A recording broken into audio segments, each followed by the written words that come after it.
as we go. Sydney FC fans, young and old, the young ones perhaps still dreaming of pulling on that shirt to play on the pitch at some point in the future. Let's take a look at the Central Coast Mariners. Changes are plenty as well. New faces include Jack Wachowski out of Western Sydney Wanderers Academy and Wollongong local Nathan Paul, who has come via the Sydney FC Academy. He'll be debuting against a team he was playing for no longer than 6 weeks ago. Doka, the Brazilian, is new, and Alu Kwol is back from his stint in Germany. Jing Reek is also back on loan from AGF in Denmark. Players that didn't start the grand final include Farrell and Hall, and retained players Rue, Nisbet, Ballard and Tullio, but gone are McGarry, Triantis, Cummings, Nkololo, Silvera and Vukovic, half of the championship-winning grand final team. So there are the Mariners, and there are Sydney FC in the blue. Mariners with a very retro Season 1 looking A-League kit today, the away kit, whereas Sydney FC in the sky blue getting ready to start a new campaign.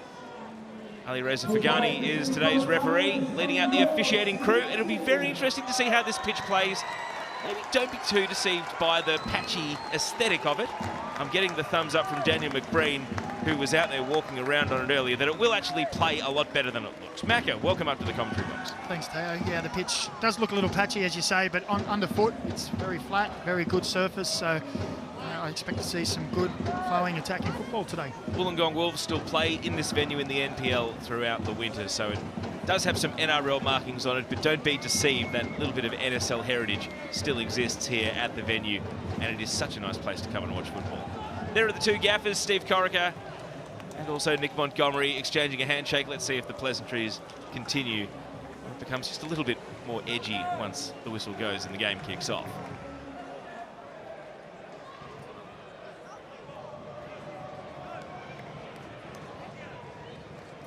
So there is today's referee, Ali Reza Fagani. His assistants are Owen Goldrick, who will be on the near side, Greg Taylor, and the fourth official, Nathan Shakespeare.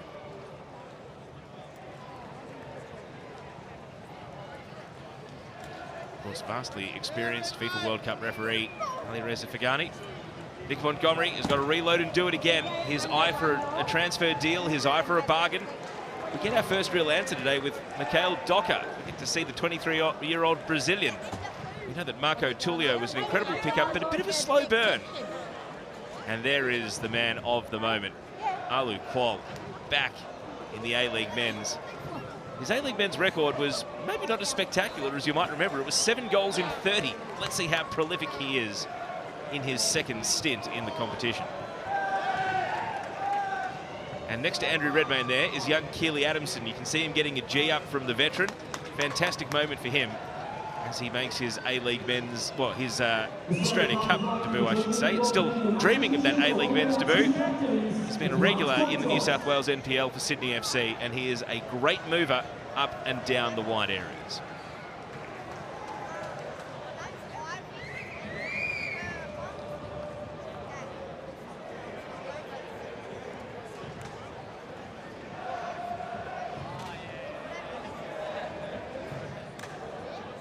So handshake's taking place out in the middle. Luke Bratton has got the captain's armband on today. And Daniel McBreen, we're ready to go. Who's going to win and why? Your thoughts on this one? Well, it's an interesting question. It's always difficult at this stage of the season to really pick who's going to come out on top in these matches. As we said, plenty of changes for both teams, plenty of youth out there as well. I think this will be a hotly contested match, and I'm sure, I'd say, we'll see plenty of goals. And so it's Sydney FC to kick us off here. They'll be attacking the right of your screens in the first half. Patrick Wood to get things underway. On the shaved head right at the start of the new campaign. It's just asking Luke Bratton, is the ball inflated to your liking? And Bratton says, yes, it is. Kick this game off. Let's get this Australian Cup tie underway. Who will advance to the round of 16? And kick off in Wollongong as Sydney FC get this cup tie underway. They won on penalties in this exact fixture last season, but it is two totally different looking sides, both youthful in nature. And I'm sure Sydney FC, after watching Western Sydney Wanderers advance through to the round of 16 with a number of former youth players like Oscar Priestman and Zach Sapsford playing in the game, they've decided to reach into their own youth ranks, Macca, because they're already providing enough young, talented players to other teams around the A-League. Well, they are. There's been plenty of talk over the past couple of seasons about the ex-Sydney FC academy graduates at other clubs, and you know that's always a difficult one for a head coach, is when you've got experienced senior players and you've got talented young academy products coming through, is when does that crossover become that the young players start to take the mantle of the old seasoned pros? And sometimes you get it right, and that's the art of the manager. You need to know when that decision needs to be made. And there probably has been a little bit of criticism on Sydney's behalf on that, but glad that's why Stevie Coric is in the job and not me. Well, we're certainly going to get a look at some new faces today, and there are some even younger ones on the bench as the game wears on. But right now, Sydney FC are on the move, and this is Caceres keeping the ball in, hard against the line. A high, hopeful cross.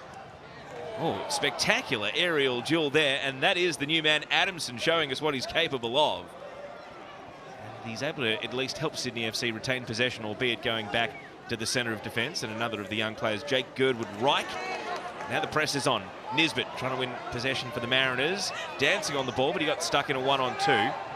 Bratton prevails. Now Adamson steering it back to Gerd. A bit of nerves at the centre of defence, and he's being chased by Qual. And the referee does indeed say advantage Sydney FC. They come away with possession, but the press was on there.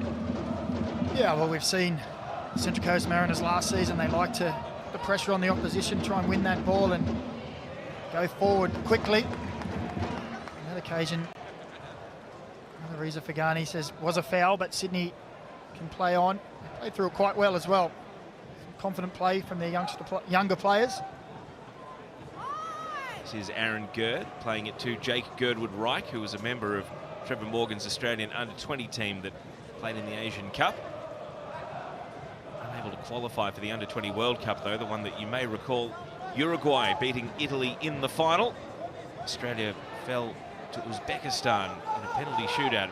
If they'd won, they would have been off to that tournament in Argentina. Sadly, they missed out. He's definitely one of the next generation to watch out for.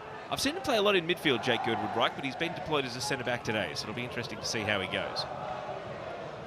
Well, that's the modern-day footballer, Teo. You've got to be versatile. You've got to be able to play in multiple positions. You've got to be called on, and when you need to get your opportunity, wherever they ask you to play, you go and do your best and try and hold that position down. Well, if nothing else, you'll know that his distribution is pretty good. He's only 19, but based on what I've seen in his limited A-League appearances so far, 9 of them in the Isuzu Ute A-League men's. Here he is on the ball now. He is not afraid of playing against men. He's got a mature head on the shoulders when it comes to the aggression and the physicality. So we'll see how he goes up against Jingreek and Alu Qual, the front pair of Central Coast Mariners today. Here's Bratton with a long ball, and he sets Patrick Wood off and racing. And that's a confidence-building touch for Jack Wachowski out at the edge of his penalty area, and he's only young too. He turned 19 last week, Wachowski, so still a very inexperienced goalkeeper, but he's been an NPL regular for Western Sydney Wanderers through the winter, and he had a brief little stint in Portugal's youth teams at Sporting Lisbon. So he's got a good bit of pedigree coming over to the Mariners as well. Well, there's plenty of young players out there. They all seem to have that confidence that you talk about, Teo. They have to believe in themselves. It comes down to coaches as well, giving them that confidence to go and play, express themselves. Saw Mikel Docker there trying to avoid a handball, and here he is, Docker, the Brazilian, the 23-year-old. He's immediately shut down. Sydney FC seeing the danger, but there's another one out there, Marco Tullio, who's very much got his reputation now established in Australia. Ball is swept back to the goalie. I'm hearing good things from the Mariners camp about Mikel Docker. The tangle here between Girdwood-Reich and Jingreek, and I said he didn't mind the aggression and the physicality, and he's vindicated me within seconds, Macca, because they're not taking a backward step. No, that's going to be a good duel today. It's already started.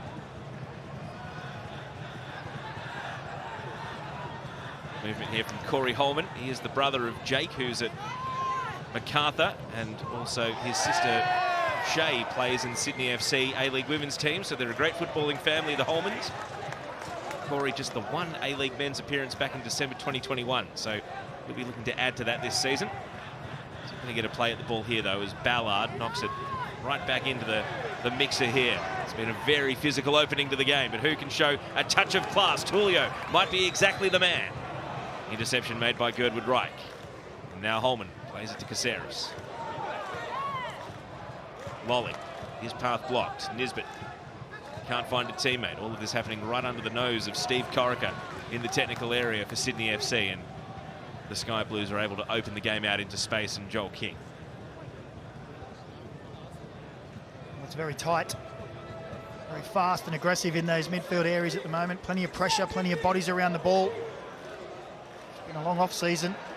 Adamson taking the game on, finds Caceres through the right. Paul came across to try and shut him down, and the ball is turned behind for the first corner of the game. Probably have to say Central Coast with the height advantage. Dan Hall and Nathan Paul, Central pairing in defence. It's a good run from Anthony Caceres. Wants to make that run in behind an advanced fullback. The left foot of Joe Lolly on delivery. In swinging corner to the far post, and Nathan Paul is up only as far as the edge of the box. Holman, shot deflected. It's consecutive corners coming up for Sydney FC. That's what Nathan Paul can do. He's actually a Wollongong junior, played for the Wollongong Wolves, so he'll be no stranger to this very stadium, back in his hometown, making his Mariners debut. He's got some defending to do here. Jingreek standing on the near post with Alu Kuol, so the Mariners are trying to use their height to really stifle Sydney FC and make the delivery have to be absolutely perfect. In swinger, and it beats all and sundry in the penalty area, and will run through for a throw on the other side. Well, that's good delivery from the corners so far from Sydney FC. That one just skipped through along the 6-yard box. Wood was coming around the back post. This is the earlier one. Ball coming back in. Bit of hectic defending here. Holman, he's got a chance here. Locked away, and last touch off the Sydney FC man, but the Mariners were not composed as they tried to play that out of their defensive penalty area. Yeah, it's a little rushed at times, isn't it, at the moment, both teams. See the opening 10 minutes of a new season. First competitive match of any real meaning. Both played friendlies, but just need to settle down, get into the groove of the game. Someone needs to get the foot on the ball and move it quickly. Of course, there are 2 Australia Cup ties on today on 10 play. The other one, Melbourne City against Oakley Cannons, kicked off an hour before this one. Got a man down here for the Mariners. It's Kuol who's going to need some treatment. The trainers have been called out here, so hopefully this is not too serious for Alu Kuol. I can tell you that after scoring in the very first minute, the Oakley Cannons, Melbourne City have equalised from the penalty spot. Macca, talk us through this knock here for Kuol. You can just see he's unlucky there. Wood Reich gets up. It's just a trailing arm. Didn't even think he realised Kuol was behind him. He just clipped him across the head. Nothing in it of any malice whatsoever.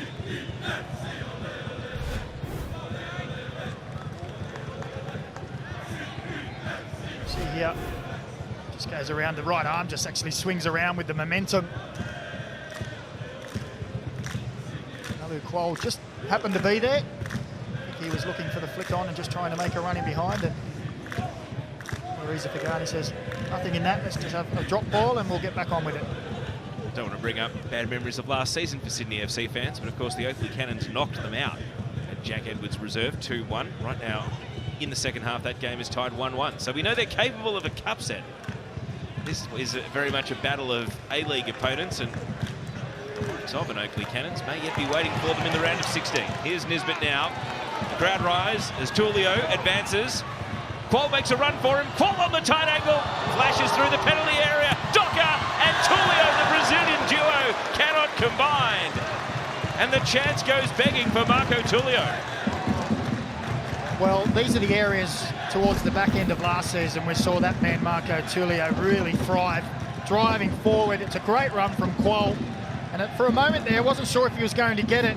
Good crossover, a miss hit there, and you would have put your money in your house on Marco Tulio putting it away from there. Maybe a little bit of early season rustiness.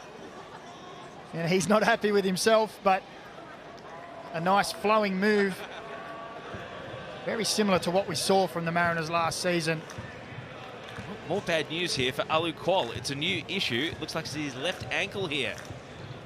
Yeah, I think when just as he got the cross in, Andrew Redmayne came out. There was a collision. They're both not looking too good off the back of it. See here, just as he gets the ball across, that looks like a nasty one. The ankle bent really the wrong way there. Well, I'm just hoping there's no structural damage because he took real impact in an awkward angle there. Yeah. I don't think that, again, there's nothing from Andrew Redmayne really that's wrong there. He's just come out. It's just when the foot came down to hit the ground, it came down on Redmayne's leg, and I'm hoping that's not as bad as it looked. Mariners just taking a look at their bench to see if they're warming up any subs. Kuol is standing and he's hobbling under his own steam. Play continues with the Mariners down to 10 in the meantime. Wood immediately dispossessed by Dan Hall. Now from the right side, Storm Roo, long ball, Jing Reek off and chasing, but Redmayne's got that one covered.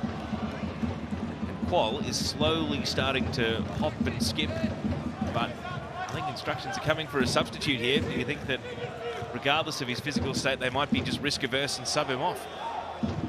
Well, he's slowly trotting down the sideline now, but he looks pretty ginger. Sydney FC with a man advantage in the meantime. Kuol is back on and he's moving all right. The magic spray's kicked in. And that's a relief because he's an entertainer, Alu Kuol. We loved his first stint in the A-League. We loved his brother Garang. And we know that after being nominated for the Puskas Award when he was on international duty, he's not just a scorer of goals, he is a scorer of great, memorable goals, iconic moments. It's good to see him back up and running. Speaking of which, Oakley have taken a 2-1 lead against Melbourne City in the other game that's going on today. Jack Edwards Reserve, the burial ground for A-League teams back up. Yeah. Well, they're turning it on, aren't they? The Cannons. Over to this game. Sydney FC, they've got some real experience on their wings. Obviously, Joe Lolly and Robert Mack, wealth of experience between those two. They'll be looking for those two wingers to really have an impact in their going forward. So far, the Mariners have kept them relatively quiet. Nisbet here makes the intercept. Saw him lunge out to the ball. He's caught from the blind side though. Legal challenge. Bratton combining with Holman. There's Mack was the thought there. Here he is out on the left side now receiving the pass. He's having to slow things down.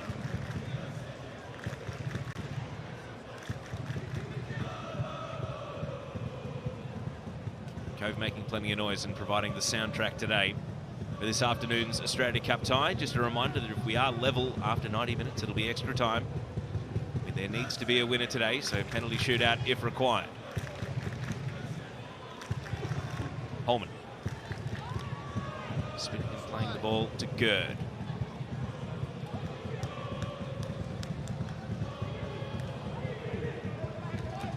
Now Bratton from deep. Attempted an incisive pass, but it couldn't stick to the feet of Joe Lolly. Comes back in, Lolly, slide challenge, Farrell didn't like it, but play continues. Adamson trying to exploit in the other direction.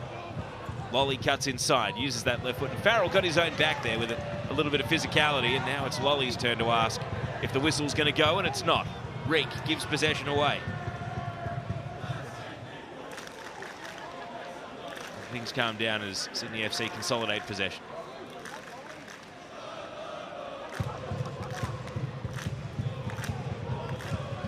Best sign that Alu Kuol is okay is that Dylan Wenzel Halls, wearing a number of layers, including a big puffer jacket, has been told to go and finish his warm-up and take his seat back on the bench. Of course, he joined the Mariners mid-season last campaign, and the return of Kuol and Reek, certainly not like he's flying up the pecking order. He's got plenty of competition to start in this Mariners team.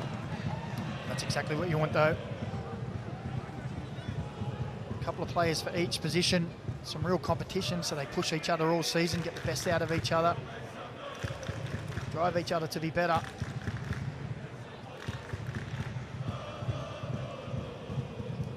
Here is Jing Reek, plays it to Tulio. Docker crashing in. Unable to dispossess Holman though, who held his own well.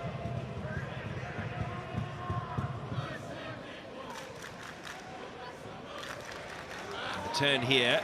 Well, referee's whistle does go because the defender had to give himself up there after getting robbed from the blind side. Doc, a very clever, crafty, coming in to win possession off King. Yeah, well, it was very compact from Sydney FC. Nearly the whole squad was on the far side of the pitch. We have seen in these opening 15 minutes, Joe Lolly move more central into that 10 position or a second striker. Adamson, when they were in possession, trying to get high and really coming wide, but Sydney FC have tended to turn back into those bodies, making it a little bit easier for the Mariners to clog the areas and win possession, and making it difficult in tight areas to combine. I'd like them to see Sydney FC move that ball a little bit more from side to side and really stretch the Mariners and utilise those advanced fullbacks. Speaking of fullbacks, Farrell against Adamson here, and that collision will draw a whistle too. Jacob Farrell starting to become an established regular in this Mariners team. We know that he was deployed in a super sub sort of fashion during the run to the championship last season, including could only be described as a strict man-marking role against Nestor Irankunda whenever Adelaide was the opponent. Here's Wood. Good touch initially. The ball's presented back to him, and the shot's deflected out for a corner. Looked as though the chance may have gone, but a bit of a nervous touch allowed Wood to retake possession, and with power, he's won a corner kick. Yeah, it was a good run. A run we're accustomed to seeing from Wood. I just think just there, he thought it was over, but the touch wasn't great, and Dan Hall had to get a nice covering tackle in quickly. Lolly's corner. Near post this time, bouncing through the penalty area, a real scrubber, and Nathan Paul is able to clear. Mikael Docker leaves the ball with Tulio. That was nearly the Mariners away, but good backtracking from Jake Girdwood-Reich. I mentioned his midfield positioning as an NPL player in his junior years, and so as he returns to centre-back, something he's very familiar with. Farrell wins the 50-50 here, but has to concede a corner in doing so. And this is a number of corners now starting to add up for Sydney FC. Different approach there from Sydney FC, the longer ball. Lolly out on this touchline.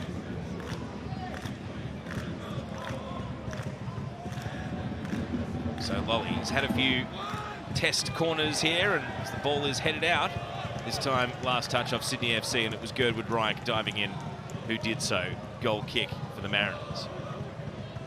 So an enterprising first 18 minutes, but other than Marco Tullio's miss, we haven't really seen either keeper tested so far. No, it's been a bit frenetic in midfield. Lots of bodies playing into tight areas. The one real clear chance of the match so far, as you mentioned, Teo. It's been a good fun game. It just hasn't had a huge amount of goalmouth action. Basically, first to score could set this one alight. Who's it going to be? That's the question. Here's Adamson looking up at Nisbet. Lolly.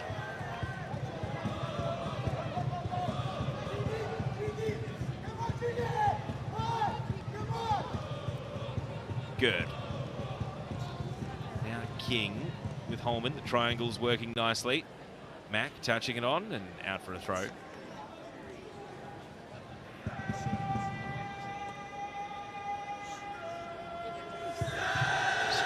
Veteran Kiwi international. Goes for distance here. Chingreek up for the leap, and Gerd just out-pointed him in the air. Into the midfield Sydney FC venture. Adamson.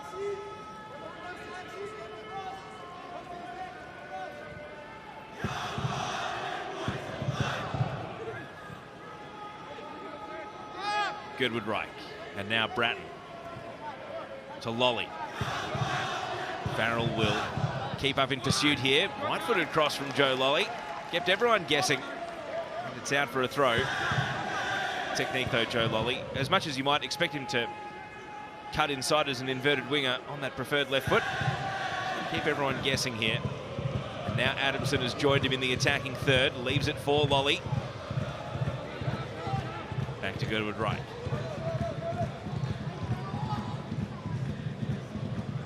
More of a hit and hope this pass. Farrell commits in the air. Tullio. The head check. Didn't see much that he liked, and he's dispossessed here. Adamson. Oh, he's been blown up for the foul. Crunching challenge. Sydney FC thought they were away. Well, Adamson can feel, in my opinion, a little hard done by there. I thought it was a nice, strong challenge. Or maybe proven wrong here. Gets around for mine there, gets a leg around and wins the ball. I think we've got the benefit of that being camera side, whereas the referees may be blindsided to the point of impact. Yeah, potentially. Lolly winning the ball in a high position for Sydney FC. Is this their chance to turn and go? Caceres. Slow down a little. Mariners defence resets, but Lolly with a burst of acceleration. The cross is hanging in the air and needs to be turned behind for a corner by Storm Roo because he had Joel King behind him. Well, Jay Lolly's finding himself more and more involved in the game. His last 5 or so minutes. Bring that ball to him in the wide areas. To take Jacob Farrell on. Max corner. Wachowski clawing at the near post. Finds a friendly head initially, but danger not yet averted. And it's going to hold up here. Well, it was begging for a shot on the tight angle, but Mack ultimately sliced it. Sliced it high and wide. Out for a throw it goes. Well, in the old days, that was a shout at the bar for the rest of the team, a shot that goes out for a throw-in. I don't know if those rules still apply. He was looking to really wrap that in across the goal, across the keeper. He's got it all wrong. It's quite windy out there. I don't think you can blame the wind. I think it was the death or glory approach, that one, because had he got the right slice across the ball, it could have beaten the defenders that had packed the 6-yard box. At the other end, Mariners, a rare attacking foray. Sydney FC have very much been winning the territory battle, and they wouldn't mind spending some time down at their end of the pitch.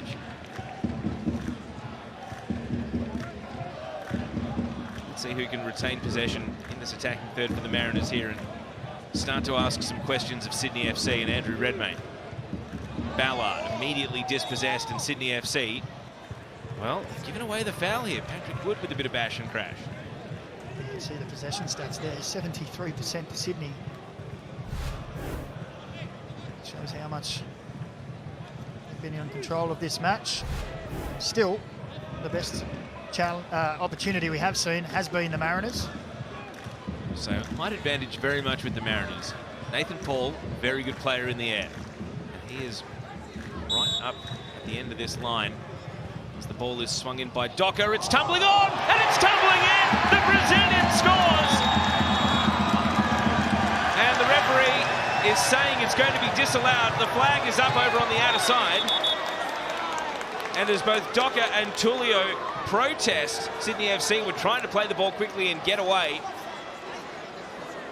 And now both benches are inquiring to the fourth official because the Mariners thought they'd scored. Maybe the giveaway that Tullio got the touch is what has allowed the assistant to raise his flag. Well, Andrew Redmayne is saying he's unsighted from the runs. Now, the ball comes in there. I don't think anyone touches it, if for mine. And I don't see how that can be called back. It was, if anyone was offside, I think it was Alu Kuol behind Tullio, but was nowhere near the ball. And I don't think he was in the line of Redmayne either. I just think it was a really poor error from Andrew Redmayne. He may have got away with one there. Well, play resumes. No VAR at this round of the Australia Cup, so referee's decision is final. But confusion reigns here because I'm in agreement with you. That just looked like a goal.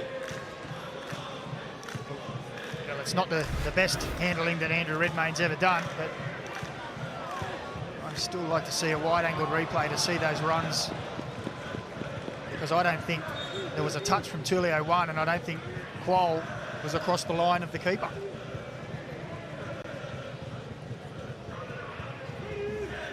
So the game remains scoreless.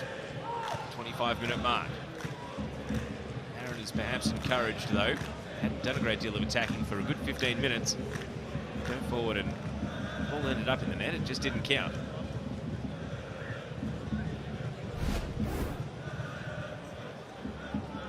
Here we go. Let's have another look. As that ball comes in, Tullio plays at it. I don't think he touches it. And Kuol is nowhere near. He doesn't play for the ball. He actually stops. And I think that's a let-off for Sydney FC. I mean, Tullio claiming that as his goal would have been... That's probably what's cost them in the end because he didn't touch that. I mean, that's the 2022 Cristiano Ronaldo did it touch his hair situation. It's just that I'm not sure Tulio has an army of online fans that could convince everyone that it did catch a strand of his hair on the way through there. I have to say that would have been Mikael Docker's free kick goal had it stood, but it didn't. Now Sydney FC have resumed possession. Adamson makes ground, but the touch is way out in front. Ballard to Farrell. He's caught by Lolly. Holman, quick head check before receiving the pass, and Farrell just sped everyone up there. Sydney FC's throw. Wood holding off Paul. Those two would have spent plenty of time playing on each other in Sydney FC training sessions over the years. As Holman curves the ball onto the chest of Rue. Now from the left flank, here's Joel King.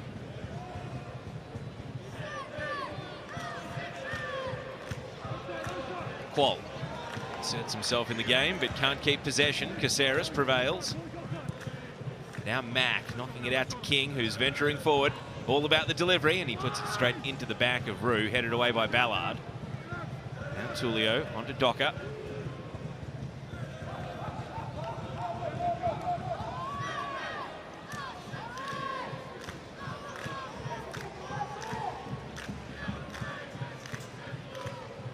King to Mack. King gets the return after it was knocked away by Dan Hall.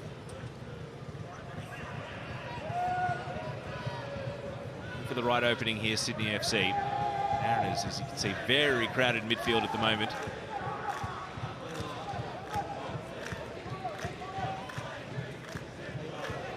Adamson. Volley in a central position now. Taking a bit of a different look and flipping the field over to the left side. He's asking a lot of King. And even though it is a lush surface, King couldn't make ground as the ball just got away from him.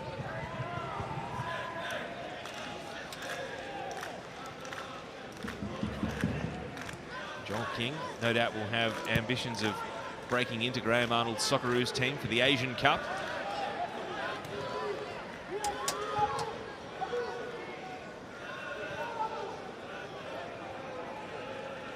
He's got some stiff competition in that position now, hasn't he? And back here at home, of course, with Aziz Bayic returning to Melbourne City. Yeah.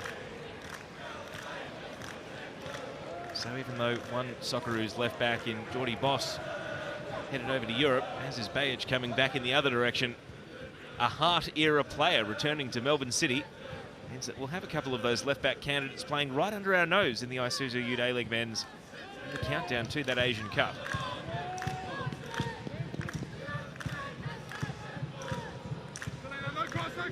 Lolly brings the ball under his control and then jags inside. Showed a lot of it to Ballard. Max Ballard has held his own there. Good strength on the ball. Nisbet. And the assistant referee appears to be indicating that it's a throw for the Mariners here down in the left back corner of Wynn Stadium.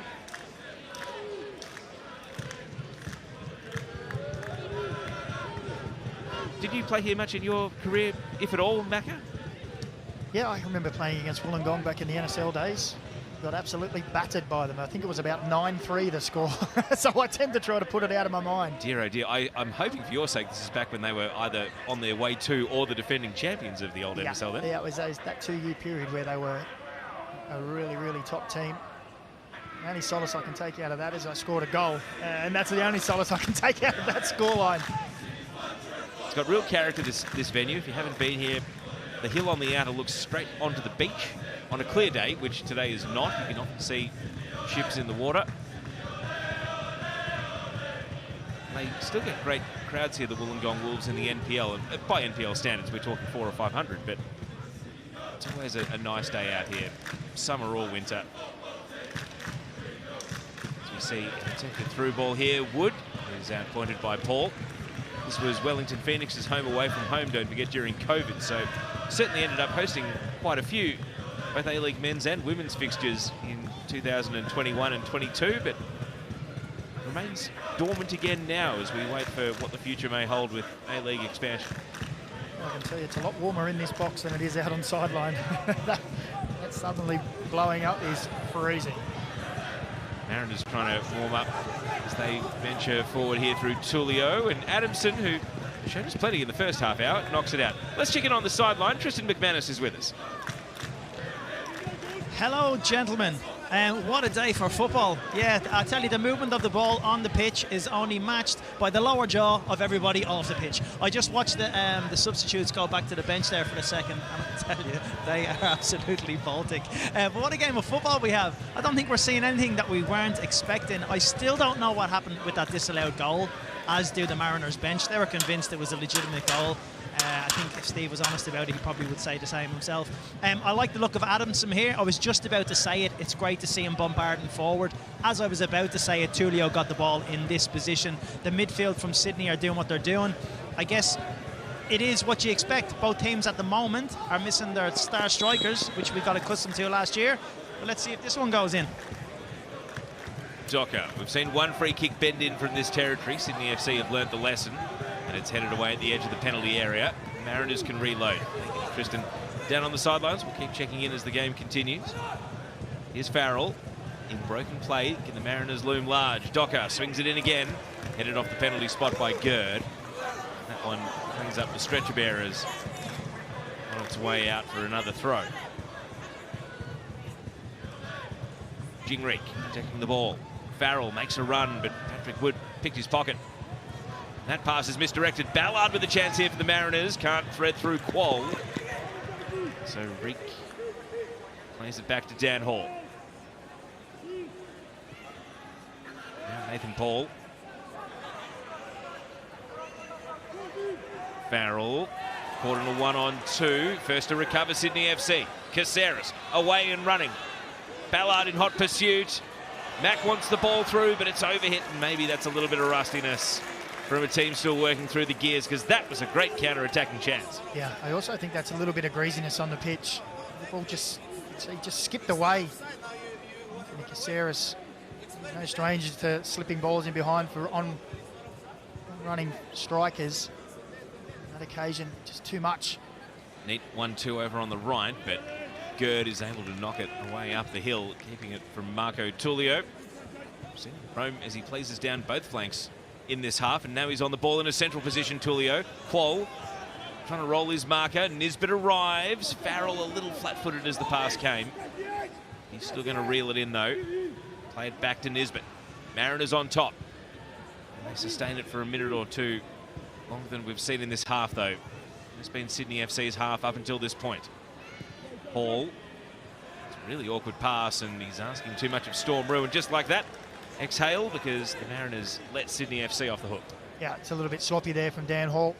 It's the first time in a long time the Mariners have had any sustained possession. All their players up, committed forward. They were set. Just a sloppy pass. And that's probably been one criticism I will have of the Mariners, is they've been giving that ball back to Sydney FC quite quickly. They're not retaining possession. A little bit of sloppiness up front. Gingrich not really holding that ball in. It takes the pressure off Sydney FC.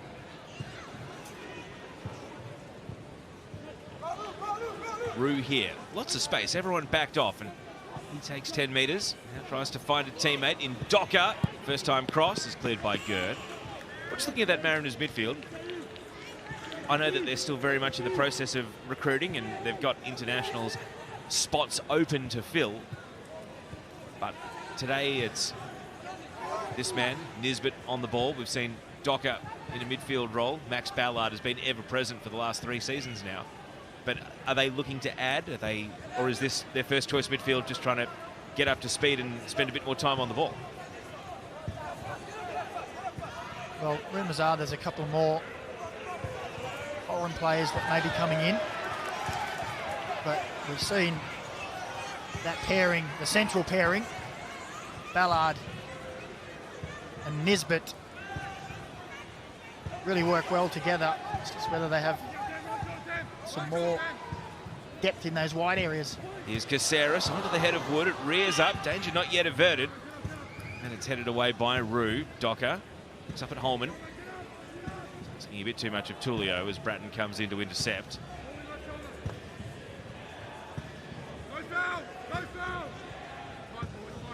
have the shout from the sideline.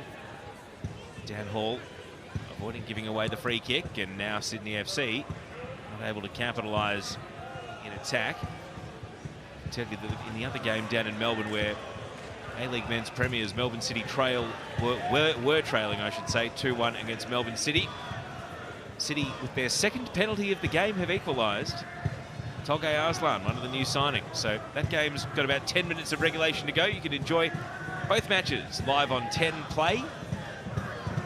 It's coming up to a potential extra time now rather than a cup set for Melbourne City. This game also level. It's anyone's guess as who will break the deadlock first is.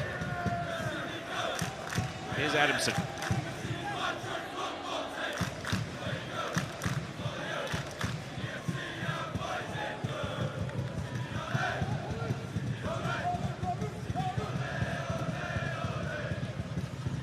Max touch, as far as Hall. Caceres. Lolly. And Wood is caught behind Farrell here. Thread the eye of the needle, that pass, and Patrick Wood won't have the finesse to find a way through.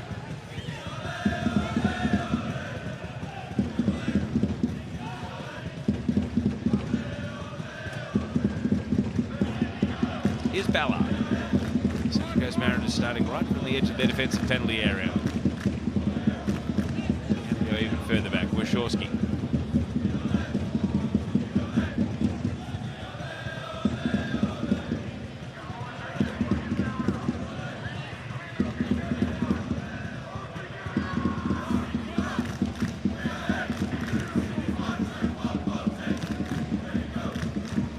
Everything slows down a bit here. Ballard looking to speed it back up. It's on the heels of Mack. Now Holman immediately caught by Ballard, but Caceres is put into an advanced space, and now he's got Lolly on his right. Joe Lolly, we've seen him in this position before, but he doesn't look to attack the target. He was hoping for the return pass to Caceres. Now Lolly. Caceres spinning. Taken away by Qual. Now the Mariners looking to break, but it's 2-on-4. Sydney FC have got numbers back. Cavalry arriving in support. Qual just shoots from downtown, and he never really got purchase on it. Well, he broke well there, Qual. Didn't have too much support. Kingery up with him making a run, but had Docker, Nisbet, I think, or maybe Tulio it might have been, coming on either side.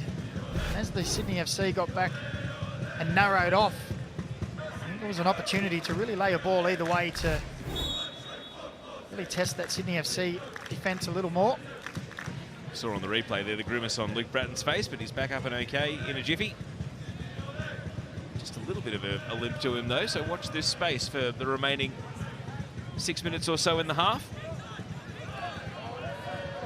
Well, he's always in the wars, isn't he? Luke Bratton in that part of that midfield for Sydney FC. There's the hard yards. It's right on it, in amongst it. Hard one headed by Paul. Wood skimming on. Dan Hall now with a volley. First to respond at ground level is Mack, but he's going backwards, going the wrong way. Doc is there for the 50-50 against King, and it breaks the Mariners' decision.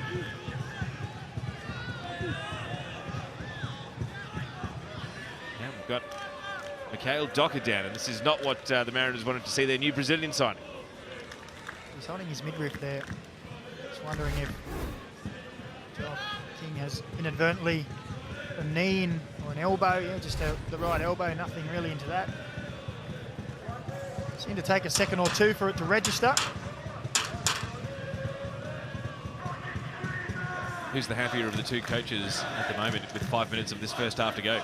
Oh, look, probably Steve Corica will be happy with the way that his team's kept possession better. I think Montgomery won't be too pleased with his team. They give the ball away too quickly after recovering it. But neither team has really created anything of note apart from that Marco Tulio opportunity earlier on in the game. So I think that most of their talk will be about that final third, trying to unlock the opposition defence. It's been a game that's been played pretty much in that middle third of the field. And it has been pretty frenetic, lots of bodies, you know, they're excited first game. I think we'll see plenty of substitutions in the second half as the tiredness starts to kick in. Well, 2 arms up. Hopefully that's Mikhail Docker's own indication to the bench that he's okay. So the Mariners temporarily down to 10, in possession in their attacking half. Throw-in signalled again. The full complement of 11 is restored, but Sydney FC want to move. Lolly, away he goes. And now Mack, they're shifting it here, Sydney FC. The shot's on, and it's the opening goal. Robert Mack nestles it in the corner. And it's a sky blue lead in Wollongong. Sydney FC able to open the scoring in this Australia Cup tie. Well, we were just speaking about the early moments of the second half. The coaches would be saying they want to work on that final third. Well, Robert Mack has opened it up there. It was nice play from Joe Lolly. And here it was trouble for Central Coast Mariners. Joe Wood makes a great run away from Mack, opening the space, and then he only had one thing on his mind. You can see he has a little look, gets his bearings, and he just guides it into that far post area, and it nestles in the bottom corner of the net.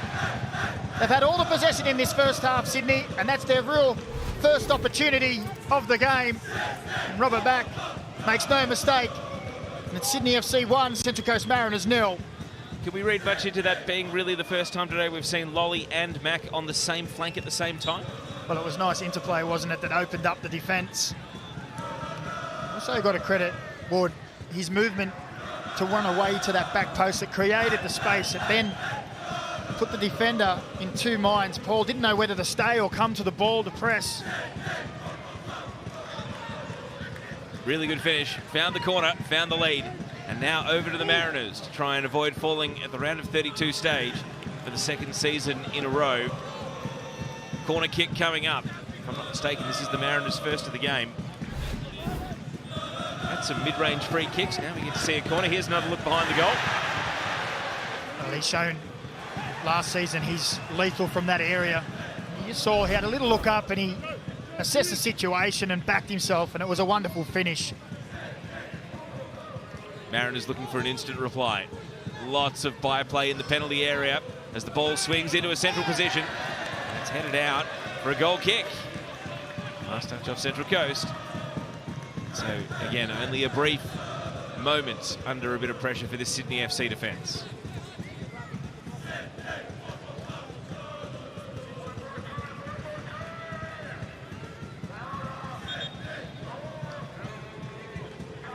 Andrew Redmayne using all of his wily veteran experience just to slow things right down here. Perhaps steer Sydney FC to this half-time lead. Well, I wonder how much that changes the half-time talk from both coaches. Sydney FC now with the ascendancy.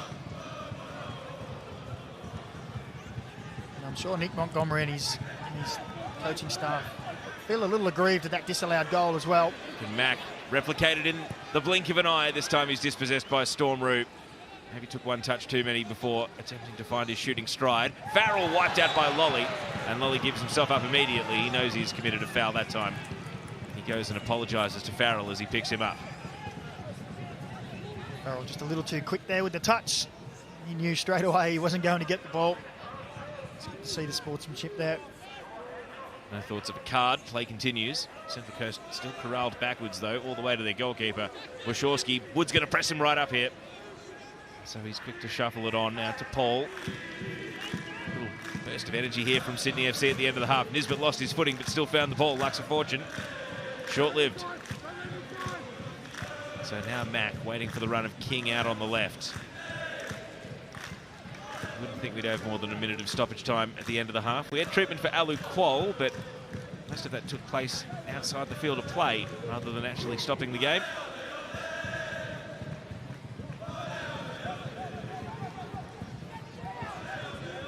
It's going to be just the 2 minutes at the end of the first half. Adamson. Dispossessed by Nisbet, squeezes it through. Here is Kuol. First pass blocked. Girdwood Reich then knocks him off his feet. Nisbet to Tulio. Tulio drifting it in. Oh, Jingreek was rising, but a good header by Aaron Gerd to keep it from him. Now Tulio is dispossessed by Lolly. Wood's on his bike here. He's got a wheel around from wide, though, and Wachowski is first out to the ball. Got there in the nick of time. A little bit of spice at the end of the first half, though. Both teams stepping it up in stoppage. Caceres now on the run, rides a challenge. He's got 3 other Mariners to deal with, though. He's still able to keep the ball. Brilliantly done. He does that so well, Anthony Caceres. His whole career he's been so difficult for anyone to take the ball off him. Retains possession so well under heavy pressure.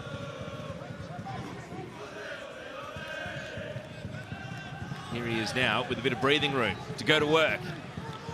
Caceres from the pocket slides it through the right. Here's Mack. And he just bided his time there and is able to conjure a corner out of the situation.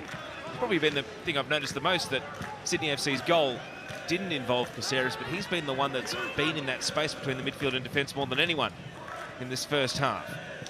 Mack wants a second, outside of the boot, catching a deflection off one of his teammates. Means it's a goal kick, and that might be the last of the action in the first 45.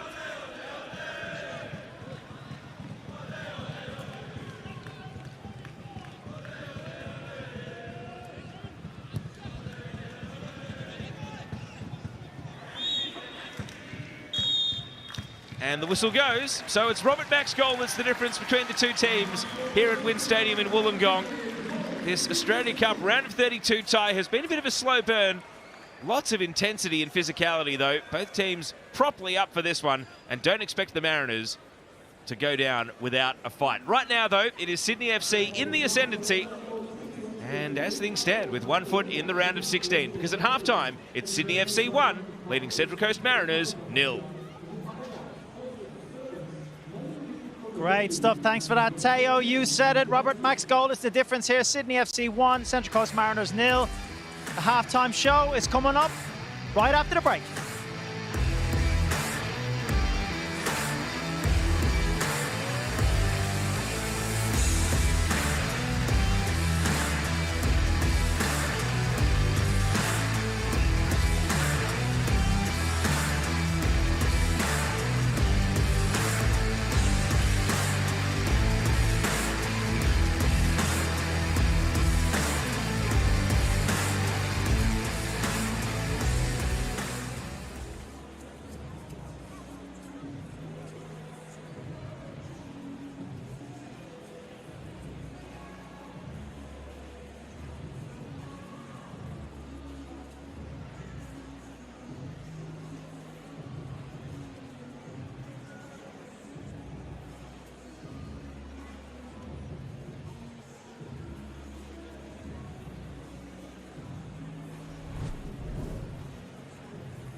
we're going to...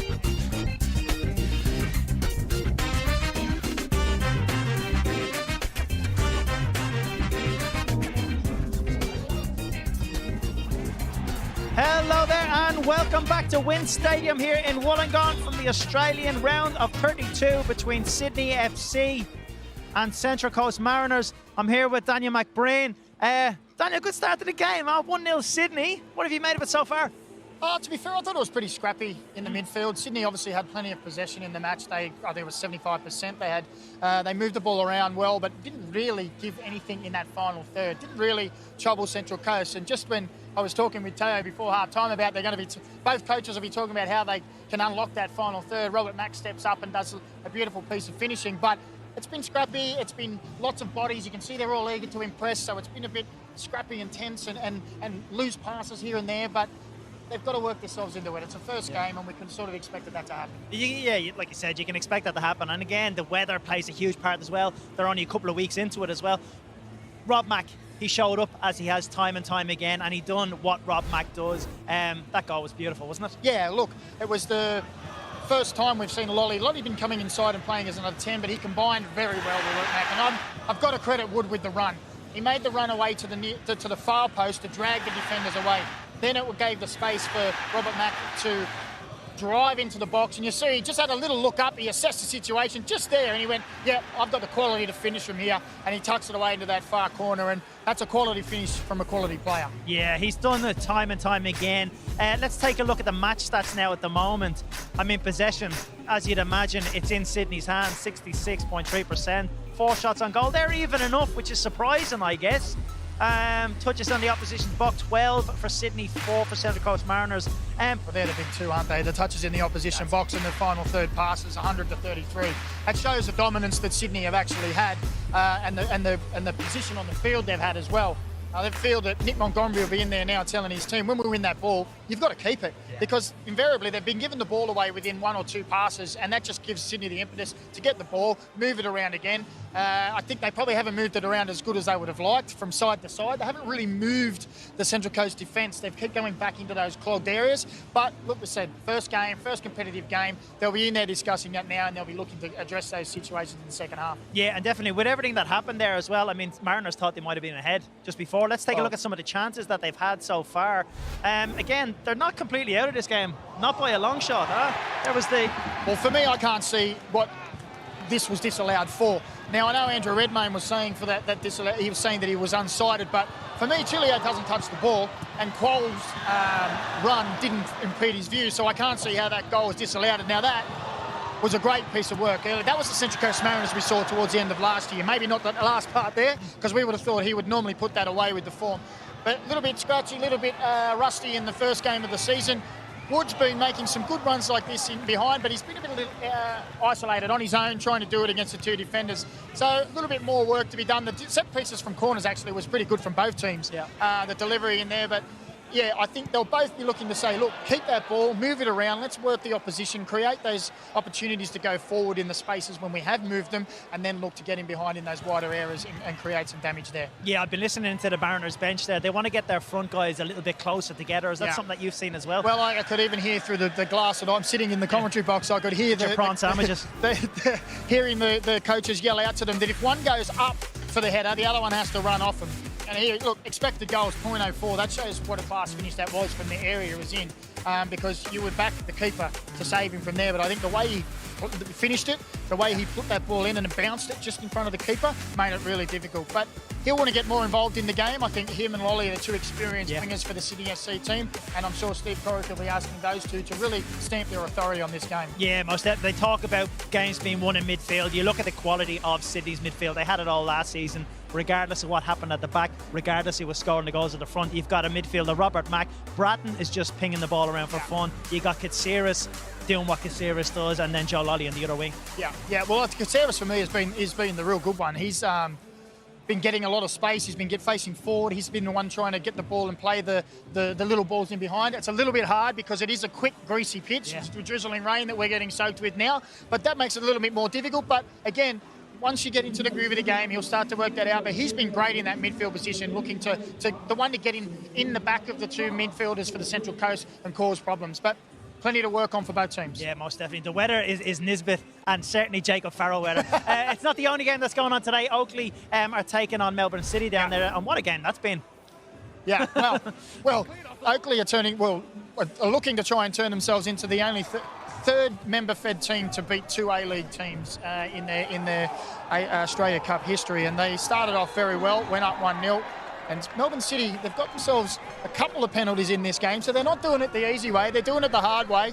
First one was duly dispatched away, and look, Oakley's making it a very, very tough game for them, and they're making it really difficult for Melbourne City. And this is where that I like about the Australia Cup is that these member-fed teams now are in their last 5 or 6 games, coming towards finals, coming towards the end of their season, so they're fit, they're raring to go. It's every game against an A-League team is a final for them as well, so they're up for it. A little bit unlucky on that one there. The arms go up on the cross, and that gets Melbourne City back into 2-2, and then, as the great teams do, don't they? They're maybe not playing their best, they maybe not doing their working the best as a team and a unit, but they find a way, and 3-2 they go up. Yeah, well, like you said, that's the difference, isn't it? We talked about Mariners and the players they've lost. Melbourne City is almost unrecognisable, but still, as Melbourne City that we got accustomed to, they're still winning 3-2. Yeah, exactly.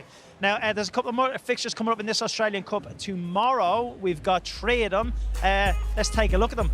We've got Campbelltown City taking on MacArthur FC. I like that one, a nice little local derby. There'll be some fire in that one, I'd say. You better believe it, yeah. Here's one that I'm going to like. Northcote City SC are taking on the mighty Reds, Adelaide United. And then we wrap up with one of your teams, Newcastle Jets against Brisbane Roar. You still on the Adelaide bandwagon this year? You better believe it, yeah. I'm every team. We know this. We know it. Another great signing from Brisbane Roar. Speaking of Melbourne City losing players. Yeah, Berenguer, that's a great pickup. I did not see that one coming. And 2 new coaches too. Ross Aloisi at Brisbane and Robbie Stanton at Newcastle, both looking to stamp their way of football on their team. So it'll be interesting to see that. Yeah, well, it's going to be interesting to see the second half here as well. Don't go anywhere. The second half of Sydney FC, Central Coast Mariners from Wynn Stadium here in Wollongong is right after the break.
welcome back to Wynn Stadium in Wollongong, where the Central Coast Mariners, they might be the defending Isuzu Ute A-League Men's champions, but they have a deficit to turn around here in the Australia Cup. A 1-0 scoreline at the moment for Sydney FC, thanks to that man, Robert Mack, with a very precise finish, ghosting in from the left wing in the first half. Will Sydney FC consolidate and go on with the job and knock the Central Coast Mariners out at the round of 32 for the second season in a row? Or will we see a comeback here? Andrew Redmayne was the hero last term, but he was largely untested in the first half, at least from play that counted, because certainly the big talking point has been the disallowed goal when the game was still 0-0 that got the better of Redmayne, only for the assistant referee's flag to go up. And that perhaps hangs over how the Mariners will respond here in this second half as we get the action back underway. And Daniel McBreen, as you return to the commentary box, we are expecting both teams to empty the benches in the second half and fresh legs to play a role in the game, but for now, both teams are keeping their powder dry, it seems. Yeah, I'm sure that both coaches will be looking 10 to 15 minutes into the second half to get some fresh legs on there. Here's Storm Roo on the overlap. Docker, his first showing in a competitive game for the Mariners, the Brazilian, and he hangs that cross a little high and it sails out. But we've seen enough to like him so far, including that disallowed strike from the free kick. He's apologising here for putting that one out of play. An overcast afternoon here in Wollongong. The wind has subsided just a little, at least with the windsock is anything to go by. But Mackie, you were out there. How would you describe the conditions? Oh, it's chilly and there's a constant drizzle. We saw in that first half, a little ball in behind from Anthony Caceres. It skipped on through to the goalkeeper.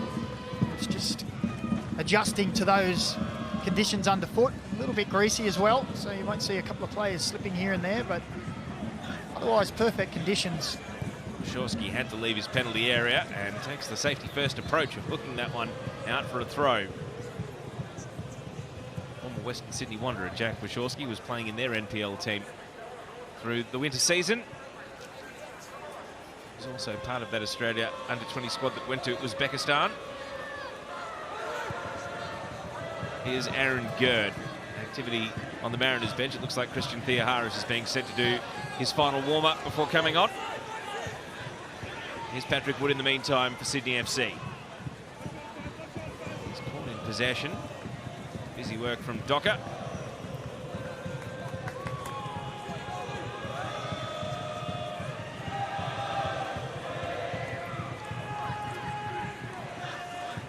Now Storm Roo can clear from right back. Nothing as far as Gerd, but his header is straight to Qual. And the Mariners can break. It's 3-on-3 if they're quick enough. Now more numbers in support. Jing Reek played through. Reek, first time shot. Redmayne with a good save. And the follow-up from Farrell didn't quite catch it. It stays in the penalty area though. Tulio knocked off the ball. Goes and retains possession. Back to Nisbet. Andrew Redmayne really tested significantly for the first time in the game by Jing Reek. The Central Coast trying to up the gears here, but they're going to cough up the ball. Wood. And now Sydney FC can turn on the counter. He's got Mack on the left here. Wood, he collapses to ground though, under the challenge of Docker. Well, as he turned there, Wood, thought he might have looked up. He's got the breeze at his back. Wachowski was way off his line. Nisbet. Both teams testing each other here in the opening minutes of the second half. Ballard. And Tulio, locked away by Caceres. Ball eventually finds its way out, but what a good save from Andrew Redmayne to deny Jing Reek. Well, it was a good move. As we see a little argy-bargy from Caceres and Ballard. A good through ball from Qual, and he takes it nice and early, and it's a good strike. Andrew Redmayne needs to get a touch on that. Well, that's flying in the top corner.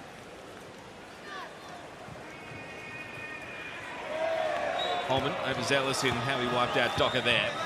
Steve Corica saying that Docker milked it. Reek, the sighter a moment ago. Dispossessed here. Holman did well to recover. Now Adamson. Bratton inside. Switch of play will find Mack. He's got King on the outside overlap here. Mack wants to drift central. Gets through Docker. Over to Lolly. Joe Lolly now. Will he show us his left peg? He lifts it in for Wood! And the header didn't have much power behind it, but that's because it took a deflection. And that deflection out for a corner kick. Sydney FC players are asking for a handball there. Wood found himself in the spare space at the back post, and as he heads it back in, plenty of questions whether or not that hit the arm of Storm Rue. Well, in that replay, it definitely did. So now maybe a let-off for the Mariners. Sydney FC still have the resulting corner, though. Big pack of players around the penalty spot, and they didn't break in time, and even with a bobble, Wachowski is able to drag the ball into his chest. Bit of feeling in this one. Here's another look at the potential handball. No VAR today. You can see there, the arm is away from the body. Is that the natural silhouette? The old argument, the discussion. Clearly hit the arm of Storm Rue. Tell you what, there's a central defender from the Japanese women's team that wishes that there was no VAR, but otherwise their World Cup might still be going. One of those kind of, you can't do much about that as a defender, really. It's just bad luck, isn't it? Yeah, especially when you get the people in front of you either just missing it or just glancing it. Reaction time. Quite get the arm out the way in time. It's unfortunate, but the rules these days. Rick is really trying to impose himself on this second half. Takes on Adamson here, and well, climbed around him, but then had more defenders to deal with. Nisbet following up. Challenge from Holman dispossessed him. Farrell, Nisbet, Tullio leaves it, and now Rue. Will it be Storm Rue's moment? It catches the stanchion behind the goal after missing the frame. Well, he doesn't score many, but the eyes lit up there as the ball came across. It's good neat play, and he cuts back onto his left foot under pressure, and it just flies over the top of the crossbar. See here, Redmayne looking through bodies, just gets a little too much underneath it. Positive signs from Central Coast Mariners. And you're dead right, 7 goals in 222 A-League men's appearances for Storm Rue, so they are collector's items, a limited series. I'm hearing there's a double sub that might be in the works for the Mariners, so not just Christian Theoharis.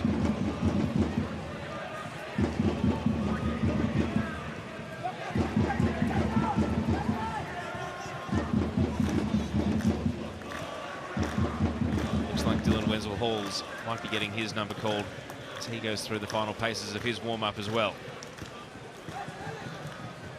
Ballard switching to Farrell.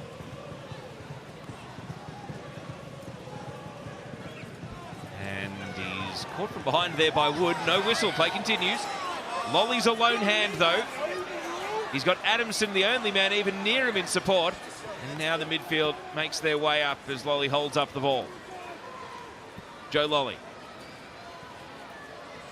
King back to Lolly, and his cross is immediately blocked by Ballard. Another corner coming up for Sydney FC. The end-to-end nature of this second half. The Mariners are doing a lot more attacking, even if it does mean leaving the door ajar for Sydney at the other end. Yeah, and also as the game wears on, Teague becomes a factor in this early stage of the season.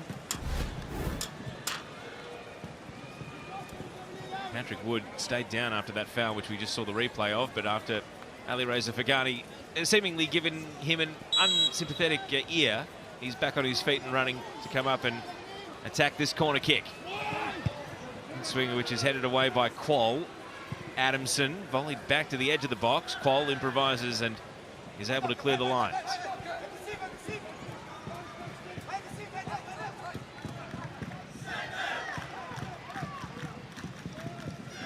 Theoharis, bib off, about to go and stand next to the fourth official. Next break in play, we'll see the first sub of the game. Docker. Ballard waited too long for the ball to bounce to him, but all's well that ends well at the feet of Paul.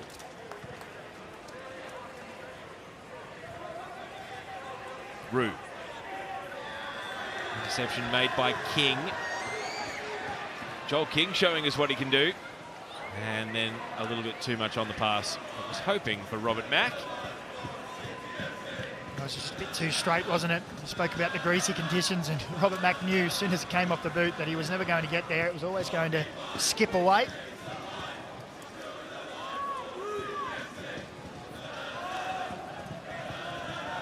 Nisbet collared there by Wood. Play continues.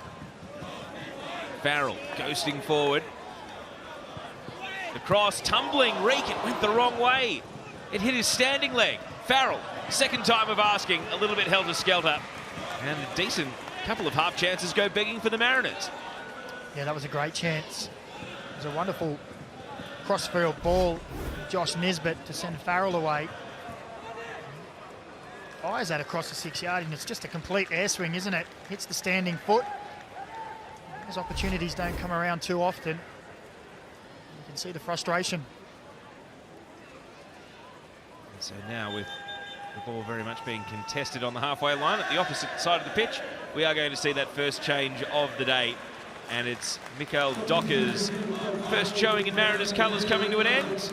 Daniel McBreen, your assessment of it? We've seen glimpses of his touch that we've been told about. I don't think he was involved as much as he would have liked. It doesn't help when your team has almost 70-30 possession against you, when you don't have too much ball. But it's his first competitive minutes in a Mariners shirt, and that'll do him no end of good. Perhaps one of the star pupils of Nick Montgomery's career revival school, Christian Theoharis, is out for an extended cameo here. It might end up being a long one. We go to extra time. That would require the Mariners to score at least one. They might be in a bigger hole here at the end of this Sydney attack.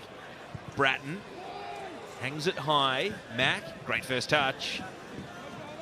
And he's able to untangle himself here, Mack. Cuts back, the shot into traffic. Dan Hall makes the block and clearance. Now the forward, Jing Reek, has come back to help out the midfield. Nisbet. And Holman Fountain.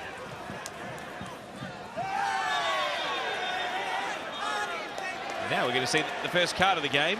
Patrick Wood's gone into the book for wasting time. I hope he knows. He didn't even turn around and look at the referee to see that he was hoisting up the yellow card for the first time today. Well, I think he knew, just as the Mariners went to play quickly, he just ran across the ball, got in the way. And I think he knew he was consigning himself to the yellow card. Quoll rises to the header but can't steer it towards a teammate. Well, that's another moment that Tristan McManus pointed out as we look at the yellow card. Tristan McManus pointed out he could hear the coaches saying for the two strikers for the Mariners, Quoll and Reek, to work closer together. Quoll with the header down there, Reek needs to be anticipating that, taking a gamble, making that run into the box. I mean, it's the big man, bigger man combination, those two. Very lanky, languid strikers. Quoll's got an amazing leap on him. This is a good pass to Tulio. And now Theoharis looking for the perfect introduction. The shot is blocked away. Adamson denied Farrell possession. Quoll steps inside. Quoll leaves it with Theoharis. Oh, and then his pass is under hit. And it's a chance for Sydney FC to break on the counter. Mack to Wood. Rolling out to Lolly on the right. Sydney FC's big wide guns. They're venturing forward down opposite flanks here. And they're going to link up. Lolly finds Mack. Cutting it back. And it's two for Sydney FC. Patrick Wood puts the finishing touch in the net, and a lightning fast counter leads to Sydney FC doubling their lead. Well, that's lovely flowing football from Sydney FC. They soaked up a bit of pressure at the other end, and then when they got the opportunity, they went with pace. And it was the experienced men that we asked, or we said that Steve Corica would ask to lead the way. Lolly and Mack. Lolly plays the ball across. It's a terrible miscue from Dan Hall. And that leaves Mack with the easy task just to roll it back across the box for Wood, who's toiled away tirelessly up front, tucks it away into the bottom corner.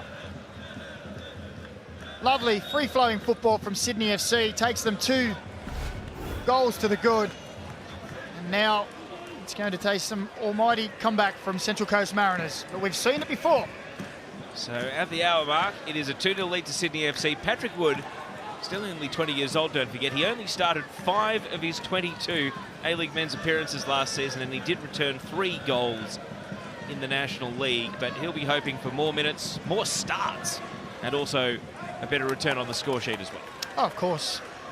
He'll be looking to try and make his mark as the talisman for Sydney up front. I'm sure Sydney FC, being Sydney FC, will be in the market for a proven goal scorer in that area, but he has an opportunity now to really show what he can do. All he can do is score goals, and he's got one today. Here's Tulio, and now Jingreek. It's Reek spinning back. Rather than turn and shoot himself, I think he was looking to return to Qual. Still gets a corner, but it could have been so much more. Yeah, I agree with you too. I think he should have pulled the trigger there. Put himself into a good position, just pulled off the shoulder. You can see there, he just tries to cut it back into Qual.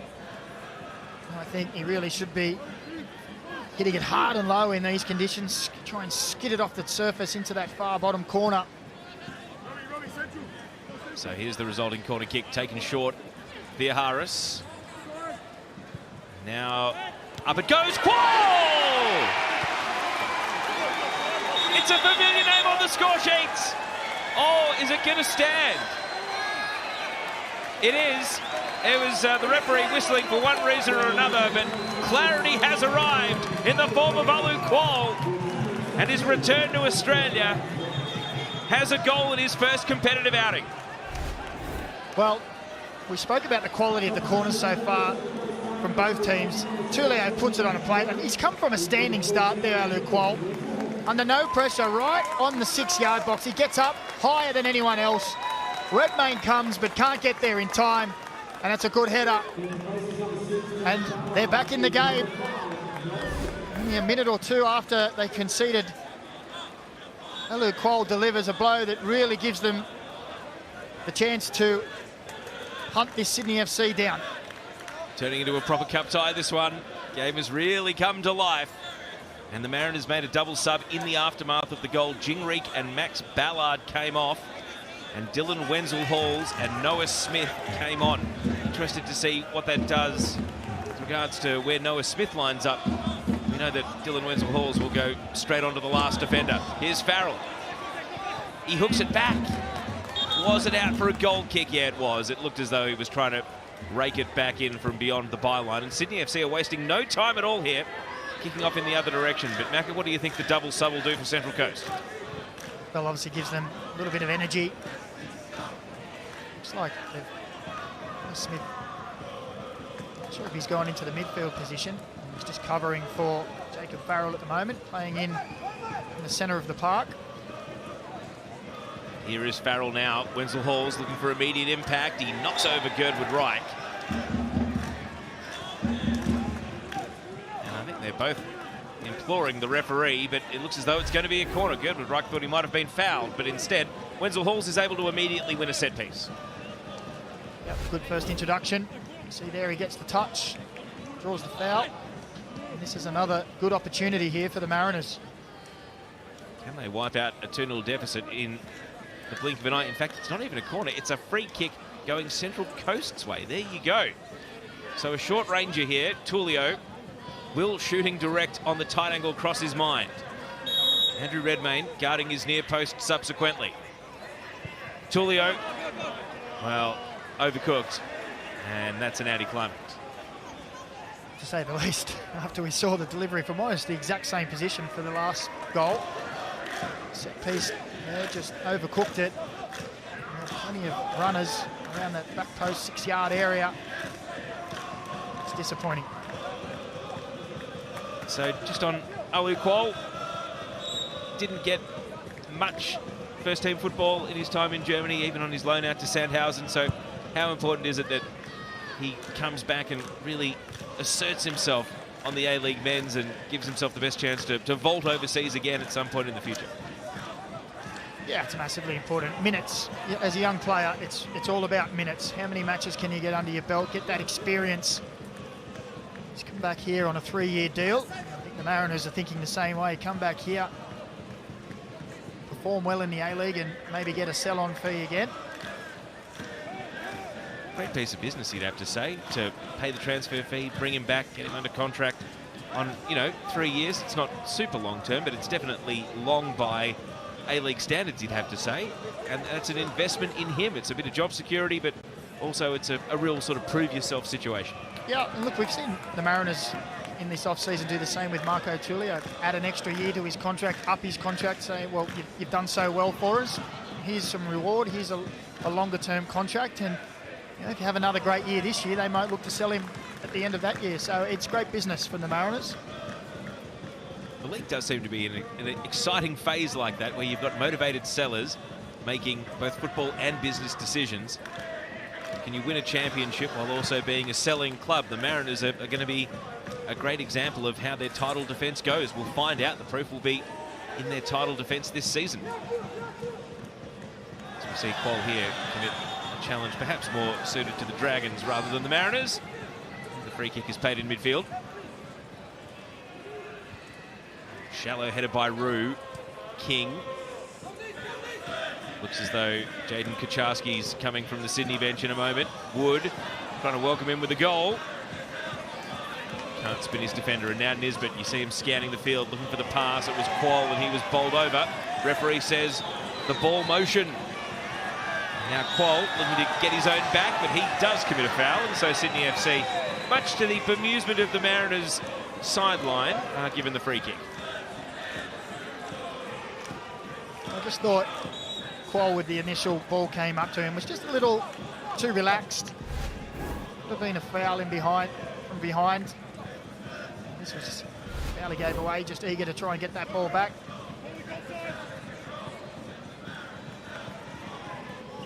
Holman. Now Gerd. To Girdwood Reich. Central Coast sensing the opportunity to press all their numbers up here and really hunt the ball. Smith right on the case. Girdwood Reich to Holman. Passing avenues being closed, but Bratton will go aerial. Mack. Rue did well. And now Theoharis. Collapses to ground and is able to win a foul, and that is going to prompt Sydney FC's first change of the match, or is it? Nope.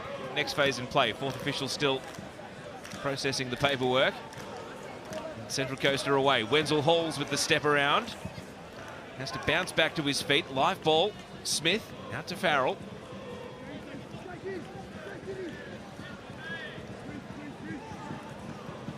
Nathan Paul. He goes back to Dan Hall at the centre of defence. Tulio knew where his teammate was. Couldn't quite pull it off there with Smith though, and now the counter-attack is on. Lolly has got Mack on the far flank. Wood in the middle. It's a replica of the goal they scored earlier in the half, or is it? Not quite. Now for a corner. And Sydney FC will make the change, and it's the goal scorer Patrick Wood coming off. Jaden Kucharski is coming on. Are you surprised that Wood's number is up, given he's got the confidence of a goal at his back? Not necessarily. He's put in a very hard shift for almost 70 minutes, stretching that Central Coast Mariners line. I think an early mark is a just reward for his hard work. Jaden Kucharski comes on. An insight into him. Will share after this corner kick. In-swinger that it is. By Wenzel Halls. Only as far as Holman. And now Kucharski on the turn. It was a low slider, and the follow-up is high. Girdwood Reich puts it over the bar. Jaden Kucharski straight away throwing himself into the fray. Very big raps on this young man. Well, Kucharski's only made the one appearance for Sydney FC's NPL team this winter. He won the gold medal in 2022. We'll stay with play here. Given away a chance for a third, which would have sealed the tie, and a late intervention from Paul to clear. My point being that they've given him the A-League off-season and not had him play NPL, which means they must be planning on using him considerably more in the A-League season. Yeah, I ran into Steve Corica a few weeks ago, and he said that he was looking to try and use some of these young players, give them more game time. So a lot of quality coming through the academy. He is one that they've spoken very highly of for the last year or two. And he's shown on his little glimpses what he can do. And Sydney FC are starting to turn up the heat. They were 2-0 up, they were in the box seat to progress, and then the Mariners pegging a goal back to the One differential means that Sydney FC are trying to put themselves out of sight here. And Central Coast, they need to hang tough, because if it is 3-1, that might be a bridge too far for them today. Right now, though, they are absorbing some of Sydney FC's best football of the afternoon. Adamson, Bratton, and now Lolly. Lolly, a deflected cross. And Thea Harris finds Tullio. Referee has to take evasive action. Nisbet. Farrell can't keep possession. How long does this surge from Sydney FC last for, Macca? Because the Mariners, it feels as though they're taking hits, but not the knockout punch just yet. Yeah. They're also struggling with the counter press from Sydney FC. When Sydney lose that ball, they're very quick to press to try and get the Central Coast Mariners players under pressure. They're finding it difficult to play out through that press.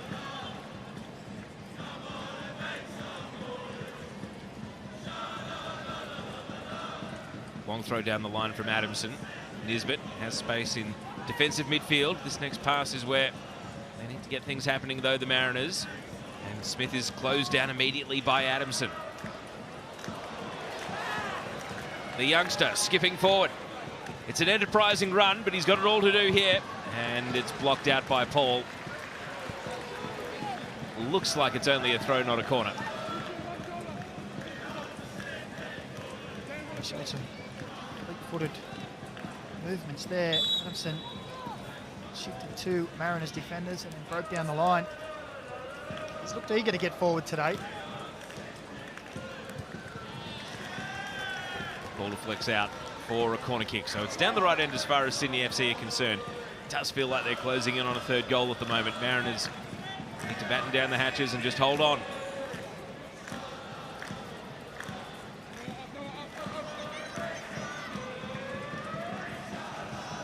So here comes the corner kick.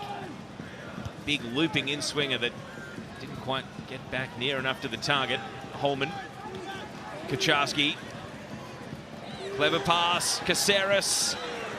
And Girdwood Reich, he had a sighter earlier in the half, that time blocked. Commitment from Quoll, defending from the front. Lolly, able to evade two opponents. Lolly! Oh, it was a low bolt, skimming off the turf, but just wide. Well, that's what he's out there for, isn't he? Come inside onto that strong left foot. See, he only has one look. He knows what he wants to do. He knows the situation. If you hit it hard and low, it's going to skid off that surface, and it wasn't too far wide. Maybe Wachowski may have had it covered, but they are pressing and peppering the Mariners at the moment. I'm going to have to get you to put your coach hat on in a moment, Macca, because I'm hearing that Brian Kaltak is going to come on. And when we see who he comes on for, it's probably going to lead to either multiple positional changes or even a formation change. Watch this space. He's standing next to the fourth official. Sydney FC have got the ball, and they are enjoying a really good 5 or 6 minute spell here. Central Coast Mariners able to win the ball back. Paul all the way down to his keeper, Wachowski.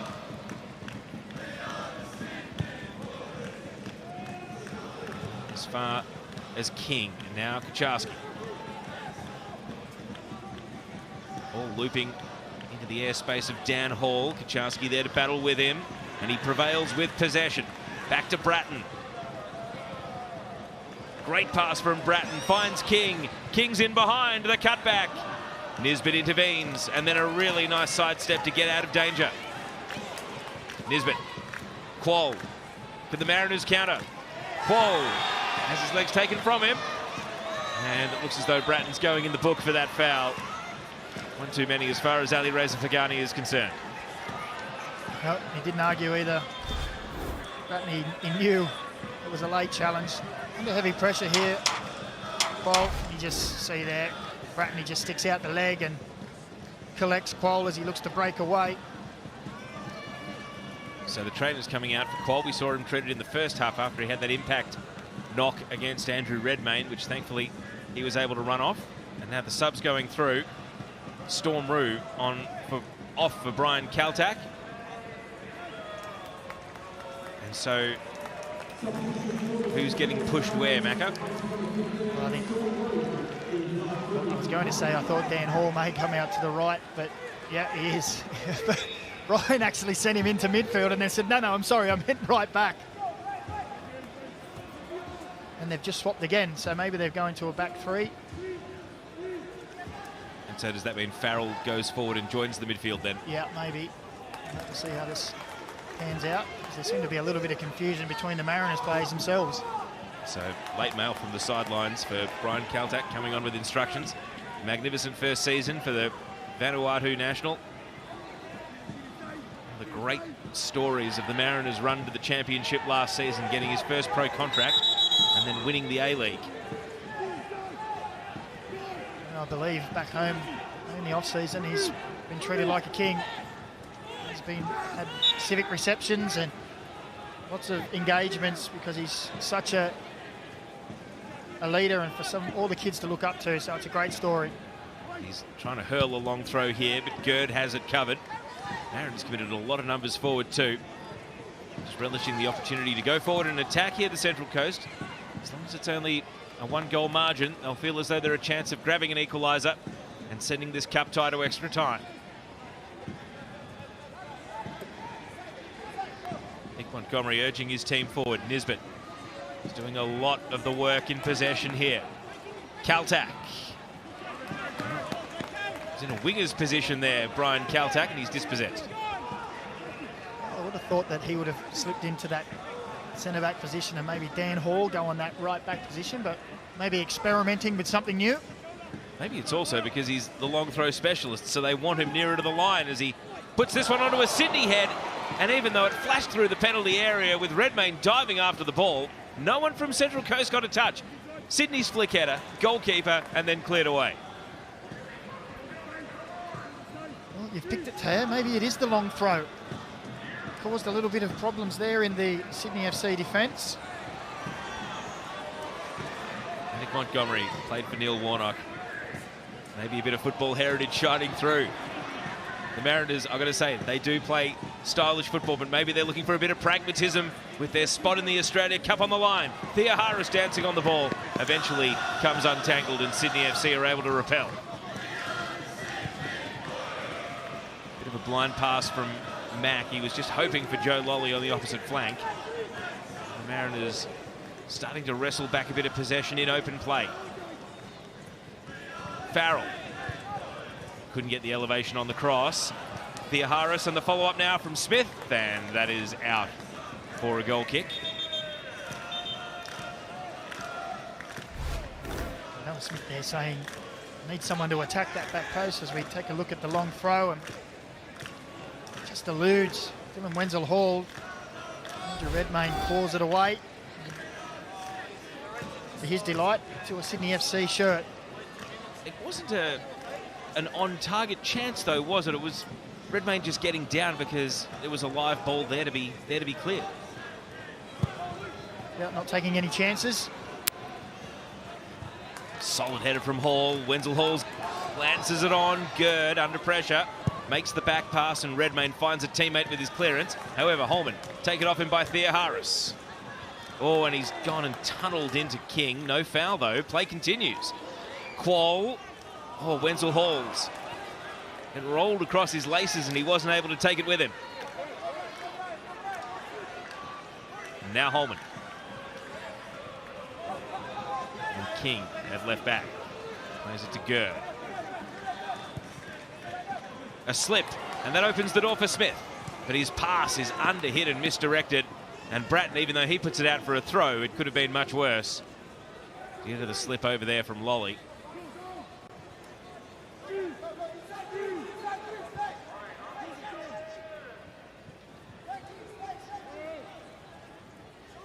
Kaltak dispossessed. Forward he goes sliding in on Caceres.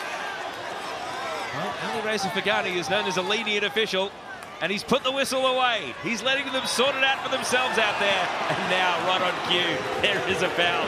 He found it. He found his whistle after all. Well, Sydney FC seeing Brian Kaltak running dangerously with the studs up. And he's already got 3 red cards last season. Needs to be careful. Smokes the ball out to the right. Thea Harris going to work here on King. Arm over the shoulder. Assistant referee flagging.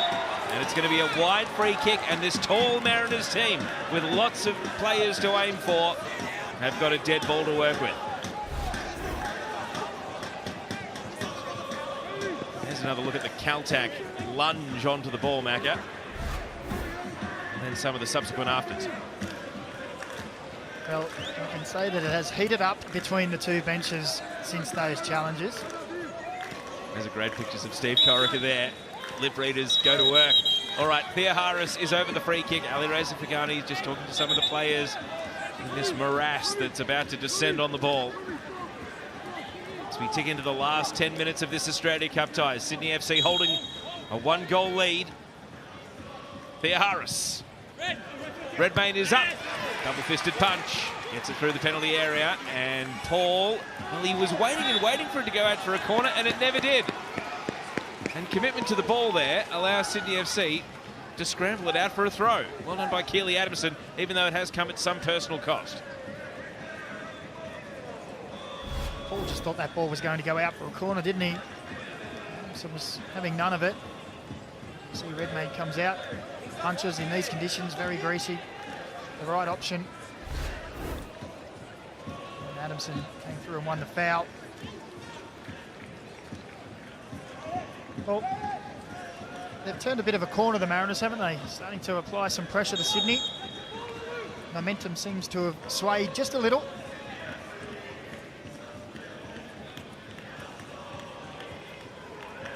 Sydney FC getting 17-year-old Mitchell Glasson ready to come on, the young forward who played for the Joeys, the Australian under-17 national team, not too long ago. Aerial duel here. Player stays down. That was Kucharski. He's back on his haunches now. In the meantime, it's a Mariners free kick down at right back. Kucharski is still on his knees here, though, in the centre of the pitch. Now he's back to his feet, and the sub will go through. It's Robert Mack. His goal is the difference, along with Patrick Woods. So Mitchell Glasson coming on, 17 years old. And Macca, if the last name sounds familiar, he is the son of the former Australian lawn bowls international, Steve Glasson, who represented the country in a Commonwealth Games. That's where I knew it from. It's a different game, football. And Mitchell Glasson, he's a centre forward. He did score for the Joeys at the AFC Under-17 Championships, and he's only recently broken into Sydney FC's NPL team, never mind their first team. So this will be a great moment for him to come on and wreak havoc for 10 minutes or so. Yeah, great experience. Get there and play with the big boys. Thea Harris, a weaving run. Penalty! The Mariners will go to the spot with the chance to level this cup tie. After a weaving run from Christian Thea Harris, hooked in the Sydney FC defence. Well, it was a positive run from Thea Harris.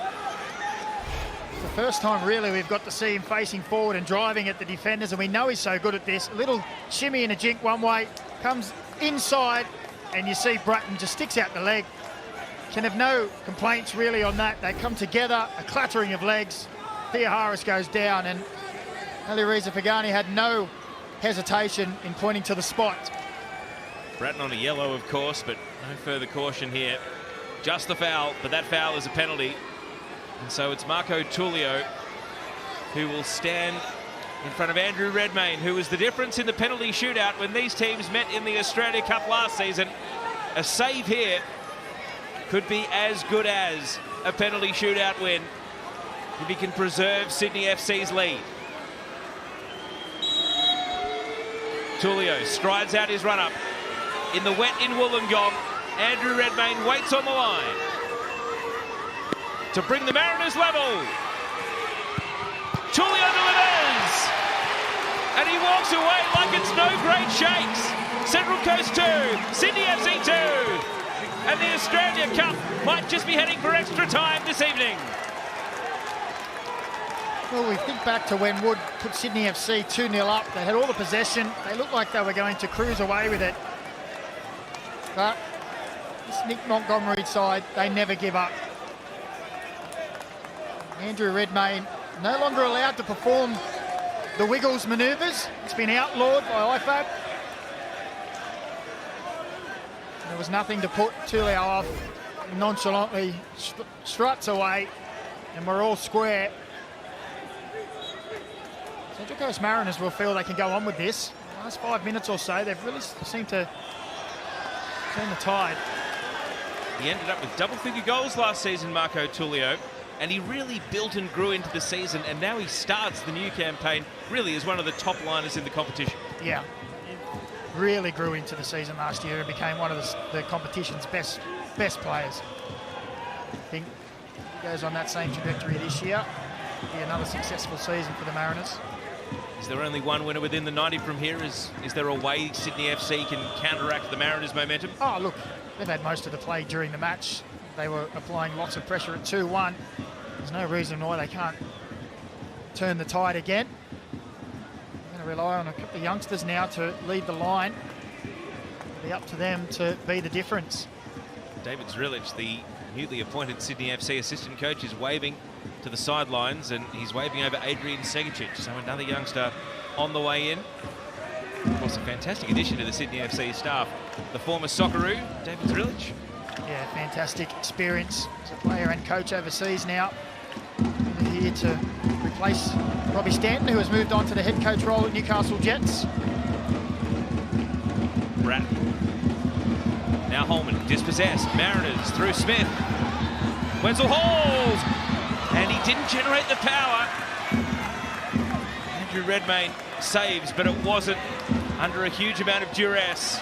And Wenzel Halls is back buzzing around, doing what he does best, defending from the front. It's another good opportunity for the Mariners. I thought Noah Smith may have pulled the trigger himself. Maybe a more attacking-minded player might have been inclined to, but chose the pass.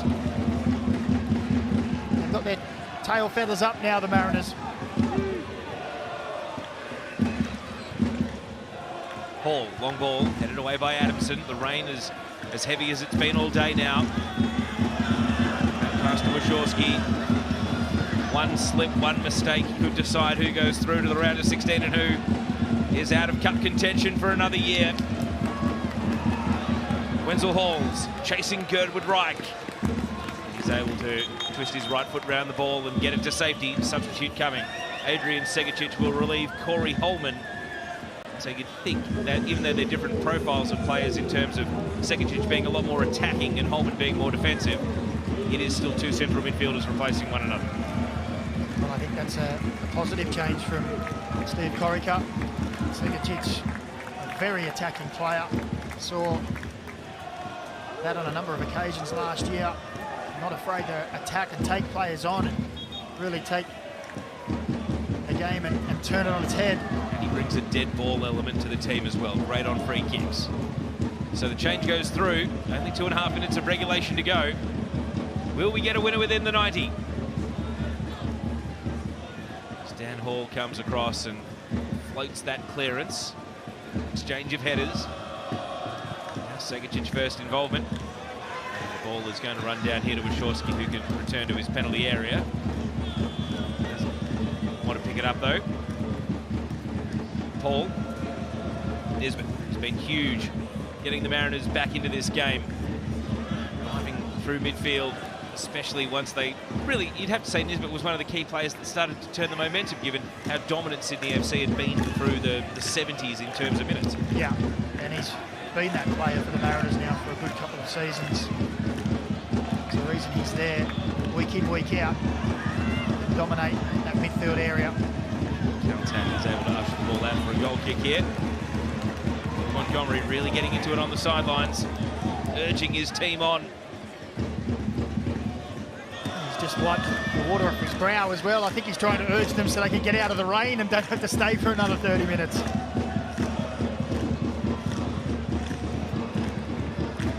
Wachowski taking plenty of time over this goal kick in Montgomery. Real competitor. You can see he's finding out what his team's made of here. One of the big things that coaches love to reinforce after a championship is that you don't start at the top of the mountain, you start back at the bottom again. And have to climb it all over again. Theahara stayed down. Segicic. A skinny pass down the sideline, and it's cleared away by Paul.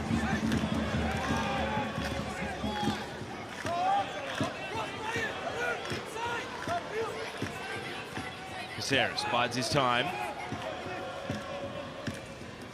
Able to protect the ball. King, Segicic, rolling Segicic, and the cross is deflected. Good contact there. Charski not able to milk a foul though, and Nisbet comes away with possession. And a clever pass. Theahara's off and running in Redmayne.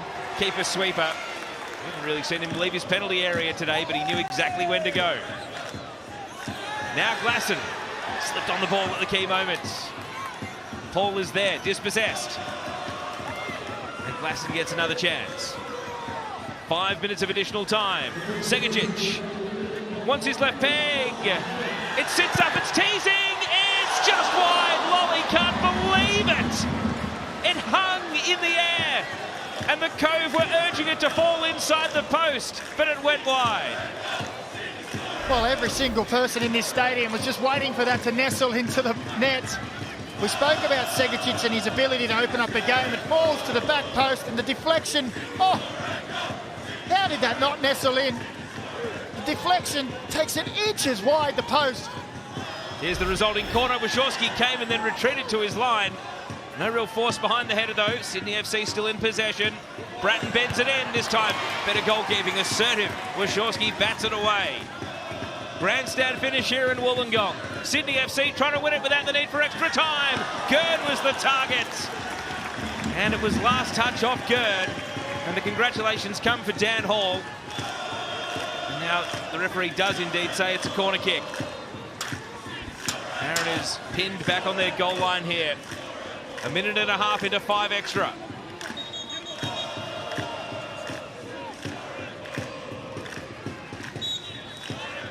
So here comes the corner kick. Bratton to the far post. Paul rises uncontested. The volley is there from Lolly, and he's denied. You heard the thud of the woodwork. Segicic goes to ground, and the ball is out for a goal kick despite the baying of the Cove. Well, they haven't really been able to do anything except score Sydney FC, but they couldn't get the decisive role there.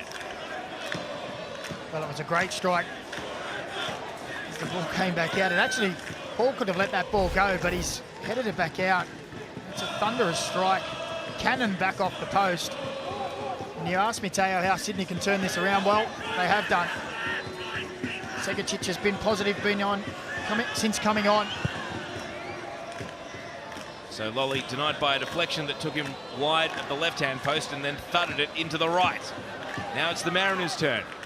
Farrell, quick pass to Wenzel Hall. In the overlap, Farrell, cut back, Smith denied. Good challenge there by Bratton.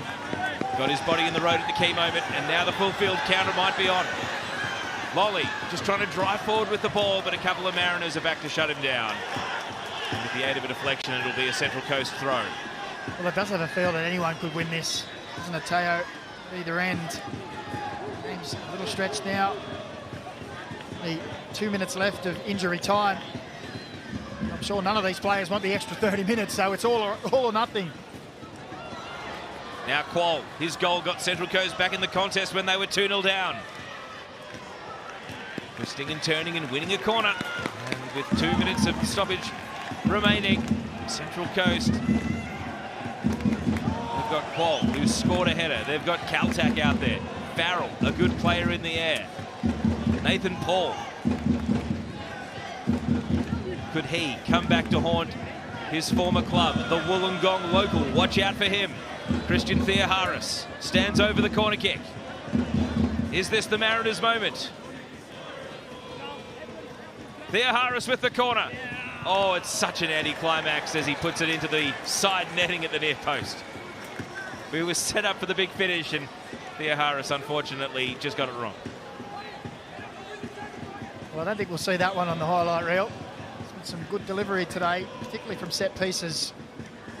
And that one stands apart.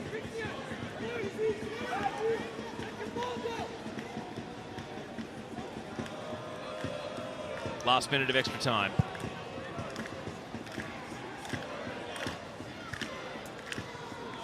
Goodwood Reich. Flick header on by Glasson. Follow up here from Kucharski. And now Segacic to win it. Segacic saved by Wachowski. Behind for a corner it goes. But the hammer of a left foot that Adrian Segacic has forced a very good save. Well, he's been instrumental in the change of fortunes for Sydney FC, but a great save from Wachowski. Now Sydney's turn. Can they win it at the death? Up goes Paul. Emphatic header. Caceres. Segacic. Glasson spins around. Trying to turn provider. Gerd meeting the sandwich. Mariners clear. And now Theoharis. He's the lone hand up top. And he's off to the races. Christian Theoharis being chased by Keely Adamson. And Adamson has done well to hold him up. More defenders arriving in support. And now Theoharis, he goes to ground. He pops back up. He just never had a teammate to help him out. And as it goes out for a goal kick, it is accompanied by the full-time whistle, which means we are heading for extra time. No winner determined just yet. What a finish to the 90 though. Both teams exchanging haymakers at the end, but they couldn't find a winner. And Sydney FC will lament blowing a 2-0 lead, but their Australia Cup is not over yet, because we're off to extra time here in Wollongong. At the end of 90 minutes, it is Sydney FC 2, Central Coast Mariners 2.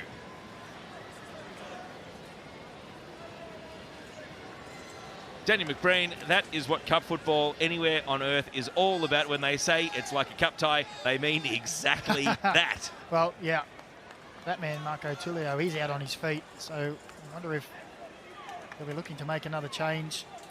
But that's what it's about. Never give up, never say die. At one stage, we thought Sydney FC were cruising at 2-0. Mariners go straight down the other end and they're straight back in it. And it's ebbed and flowed. It's gone from one way to the other. And the last 10 minutes, really, you couldn't have picked who was going to score a winner, if any. Let's take a look at the match highlights then, especially if you're just joining us on 10 play, having heard that this cup tie is now heading for an extra 30 minutes of extra time. All right, this was the opening goal of the game. It was Robert Mack, a very good finish. And this was late stages of the first half. Yeah, there hadn't been too many opportunities for Sydney FC up until this moment. And Robert Mack combined with Lolly, got him behind, and it was a wonderful finish. And this was a nice flowing move on the counter-attack. The Mariners had some good possession at that stage, but those two again, Lolly and Mack, turned provider for Wood, who toiled hard in the middle up front for Sydney FC. And at that stage, 2-0, you're thinking, well, Sydney FC have had all the possession. They're 2-0 up. They look good. And then it wasn't only 2 minutes at max. Alu Kuol, great vertical leap. Wonderful ball in from Tullio, gets up over Redmayne, and at that stage, they were back in the game. And the tide started to turn a little, didn't it, Toe? Certainly did. Sydney FC had such a dominant period of possession where they couldn't make it 3-1 and extend the game. And so when Theoharis was taken out by Bratton, Tullio stepped up, scored the penalty. And that put us in a position where, really, for the last 10 minutes, both teams had new surges where they tried to win this game. Sydney FC, Lolly had a shot deflected wide, then he hit the post a few seconds later.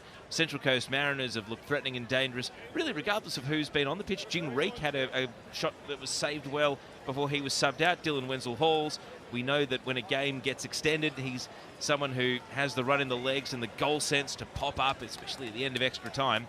So it's really hard to pick who's going to go on and win it from here. Yeah, I was going to say, if at full time it was 3-2 to either team, you would have just said, yep, that's fair enough, because they've both had great opportunities. They've both gone for the win.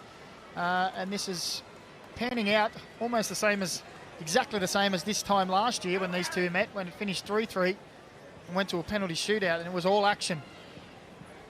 So now we get to find out who has more run in the legs at this stage of what is A-League men's pre-season for these clubs, but also, as you discussed with Christian McManus in pre-game, the value of continuing to win in the Australia Cup is you don't need to go and find your pre-season friendly opponents or redo your calendar. The calendar is done for you, and you get proper competitive hit-outs like this one today. You're never going to be able to recreate this sort of intensity in a pre-season friendly. No, without a doubt.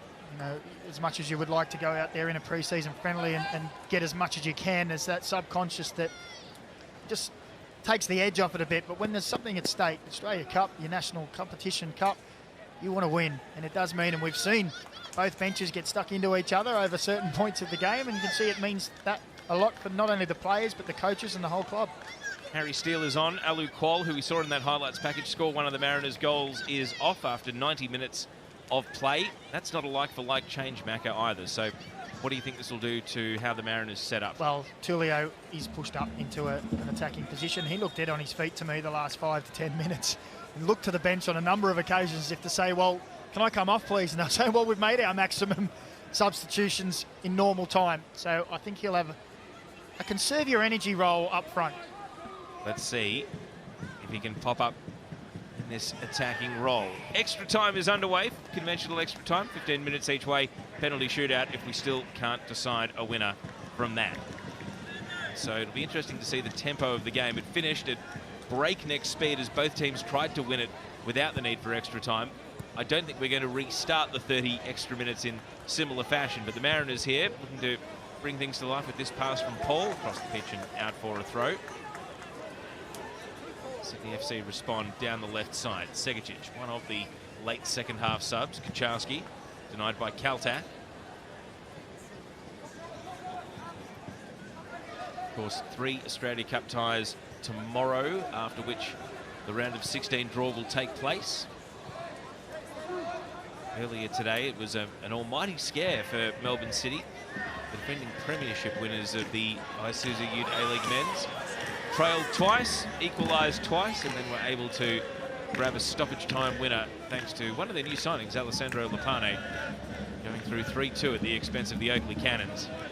If we end up with the same scoreline here, it will mean we don't need penalties to sort out the winner. Here's Kucharski, the shot, bouncing to the edge of the box. Adamson improvised as he tried to drag the ball over his shoulder. He's able to win a corner kick. Yeah, lovely first touch to ball over his head and turn, get a strike away. That's with the young man so far today.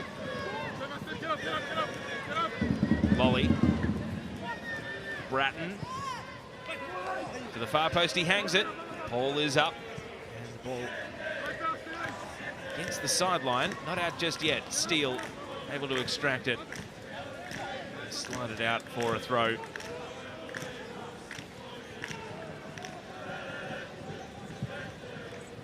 Crossfield ball here will find Lolly.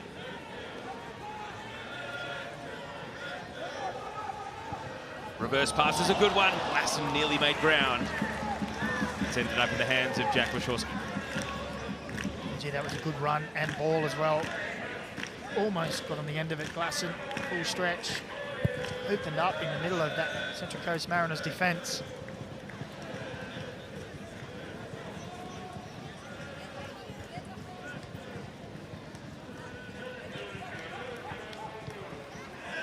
Bratton, he's one of the players on a yellow card out there, so he will have to watch his step. Hall, being pressured, spun into trouble, but had Kaltak there in support. Chested down by Wenzel Halls. Theoharis, dispossessed. King uncorks a long ball. Glassen, flag stays down. He's been able to string the defence here, Mitchell Glassen. Bearing down on the tight angle. It's Glassen stepping around, and it's blocked away. Dan Hall got his body in the road, and that was nearly the 17-year-old breaking into the first team in spectacular fashion. Here's Caceres. Can't get past Theoharis. Wants his left foot here, Christian Theoharis, and he's able to find it, but not to his team's advantage.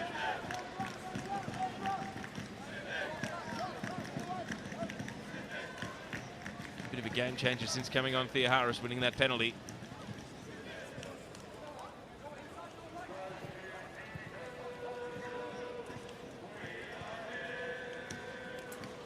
Joel King. Hard up against the line. Both teams hailing the assistant referee. And I think the central referee might have overruled here. Yep, the flag went Mariners' way. Ali Reza Fagani said, no, Sydney FC. So that's who gets the throw. Segicic, clever back heel. Kucharski's away. It's Jaden Kucharski, and he's finding Lolly. Good save by Wachowski. The young keeper, who only just turned 19 during the week, steps up. Great play from Sydney FC. Lovely interplay here, little back heel, and he's away. Everyone there thought maybe he was going to strike. Now from the corner, Wachowski's able to hold on to the header. He's looked good today, Wachowski, hasn't he? As you say, only still a teenager. A couple of crucial saves today. This is another one. So big. Sydney FC back on top very much so in extra time.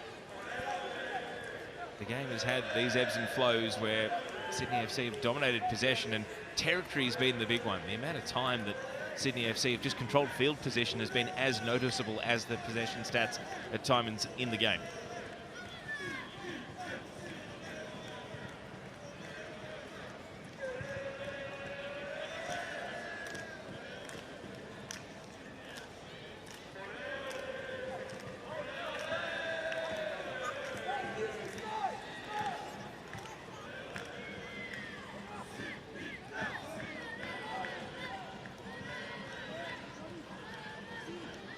Goodwood Wright, one of the players that started the match, as did Keely Adamson. On ball here, Paul off the chest. Nisbet knocks it back to Steele. He's the most recent Mariners sub to have entered the game. Smith. He's already had Farrell out on the left, but Adamson blocked his path. And now he's going to press right up here, and he's going to dispossess Nathan Paul. And in the middle, oh, it's almost in for an own goal, cleared off the line. Glasson was waiting, the ball never arrived. And now he's going to get a touch here, Glasson, and he's dispossessed as well. Nisbet knocked over, fouled. Mariners exhale. Sydney FC go close once again. Well, they rattled the post earlier on, Sydney FC. And this was another good opportunity. And it's a wonderful ball in. And that's the danger as the defenders coming back towards their own goal, that they may get the touch that drags it into their own net. And it was a collective effort to keep it out. Dan Hall couldn't get on his feet, and there's his teammate Paul to clear the danger. Well, Paul making amends after Adamson had caught him in possession too, to create the chance to begin with. Wenzel Hall's able to draw a foul here. Central Coast just relishing the opportunity to spend some time in their attacking half under pressure from Sydney FC.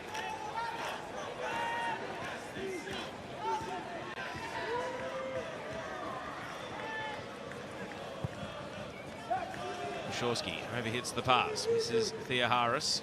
Slip in midfield. Bratton, though, is there to capitalise.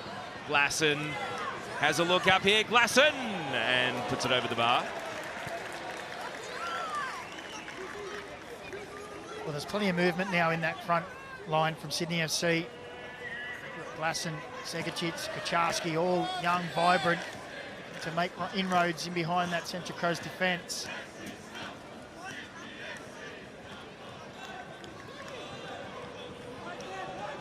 This is a live ball here. Wachowski had to be precise with the pass.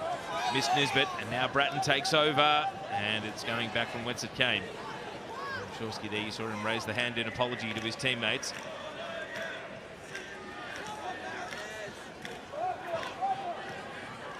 Paul. Left-footed pass down the line. Wenzel Hall's off and racing. Girdwood Reich beat him to the ball, though. And now Adamson to Gird.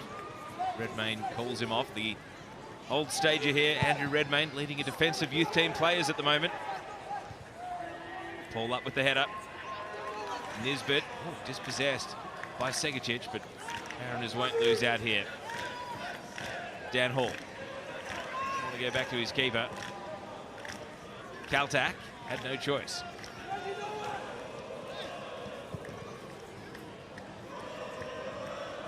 Here Harris in a battle of strength here against King. He's back in here. The judo moves continue, and Thea Harris prevails.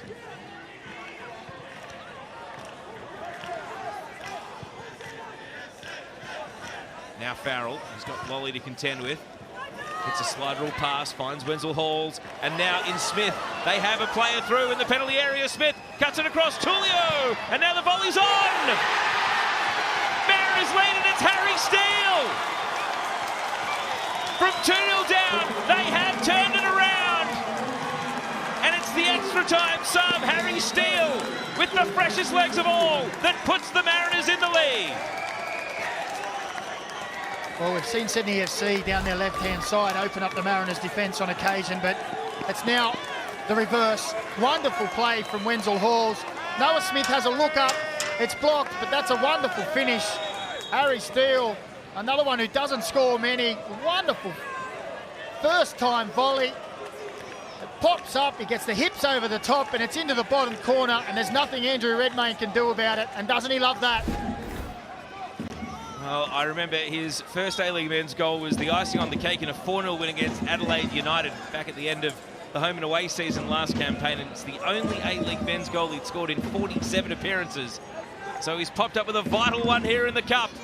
And now Sydney FC, who led this game 2-0, still have 5 minutes of this half and another 15 minutes of the second half of extra time to try and get level again. You wouldn't put it past them given the amount of attacking they've done and the quality of chances that they've created. Steele here commits the foul. The way this game's been going, it could end up 4-4.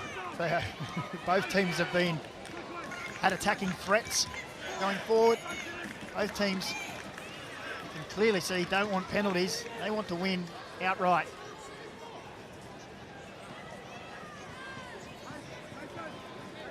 So free kick and shooting territory here. We have mentioned a number of times that it's been raining on and off during the game.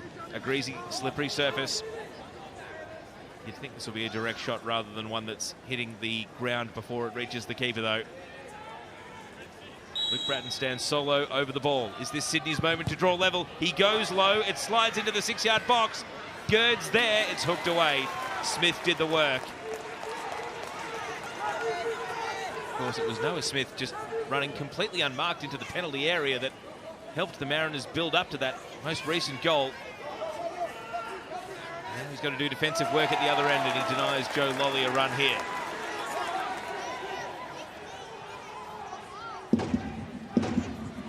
Caceres, too much on the pass, out it goes.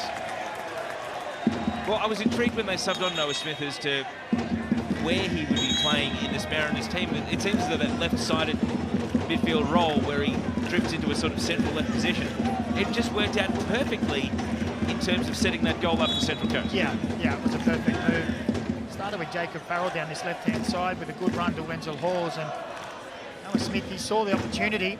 Wenzel Halls did his part, take that ball in behind for him. It really did open up that Sydney FC defence. It's a great movement.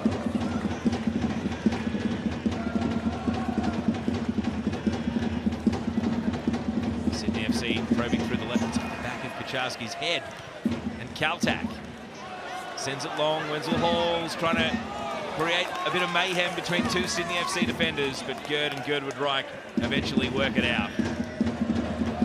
Baird clearing for a Mariners throw.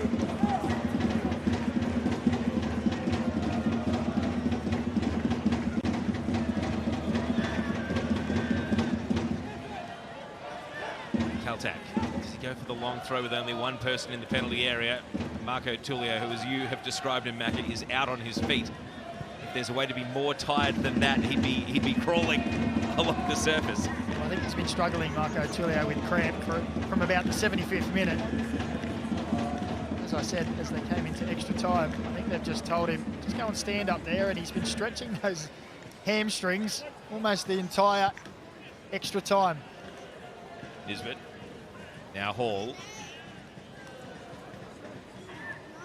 Steele plays it back to Dan Hall and Nathan Paul. Smith, well, he backed his teammate Farrell to make ground. Adamson beat him to the ball, though. He's still full of running here, Keely Adamson. Trying to get Sydney FC back in the contest. And he finds Lolley, but Paul committed to the slight challenge early. And he was able to knock Joe Lolley off the ball. He's got it back at his feet here, though, the Englishman.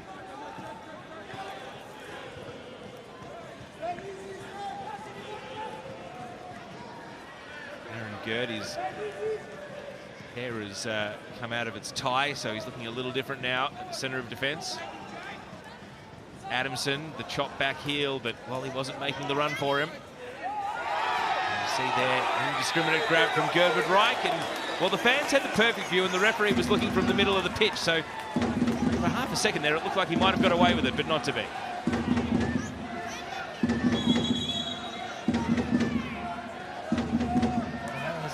Every opportunity to wind the clock down now, aren't they? And Julio stretching again. Every opportunity he has, he stretches, rubs those thighs, the calves. 1 additional minute to end the first half of extra time. Don't forget, still 15 to go in the second. Plenty of time for Sydney FC to get back in the contest. Lots of tired players starting to appear out there now. It might be a case where those that have been playing in the NPL for both teams and are in season might be the ones you'd back to run the game out the stronger here. Bit of confusion over whether play was stopping or not. It wasn't. King headed away by Paul.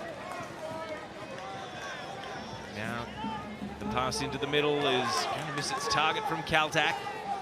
However, Smith does well to wrestle it off Wally. Tulio can barely get up a jog, so he plays it to Smith. And he goes for the ambitious bending pass, and it's hooked away by Gerd. Bouncing down to the line. It's not going to go out, though. A battle for possession. Smith's done really well there to turn it into a 2-on-1. And that will be accompanied by the change in ends. Half-time in extra time. And a game that the Central Coast Mariners trailed in 2-0 is now tipping in their favour, but they have not won it yet. We still have the second half of extra time to come, but it's Harry Steele's goal that's the difference for now. Half-time in extra time, Sydney FC 2, Central Coast Mariners 3.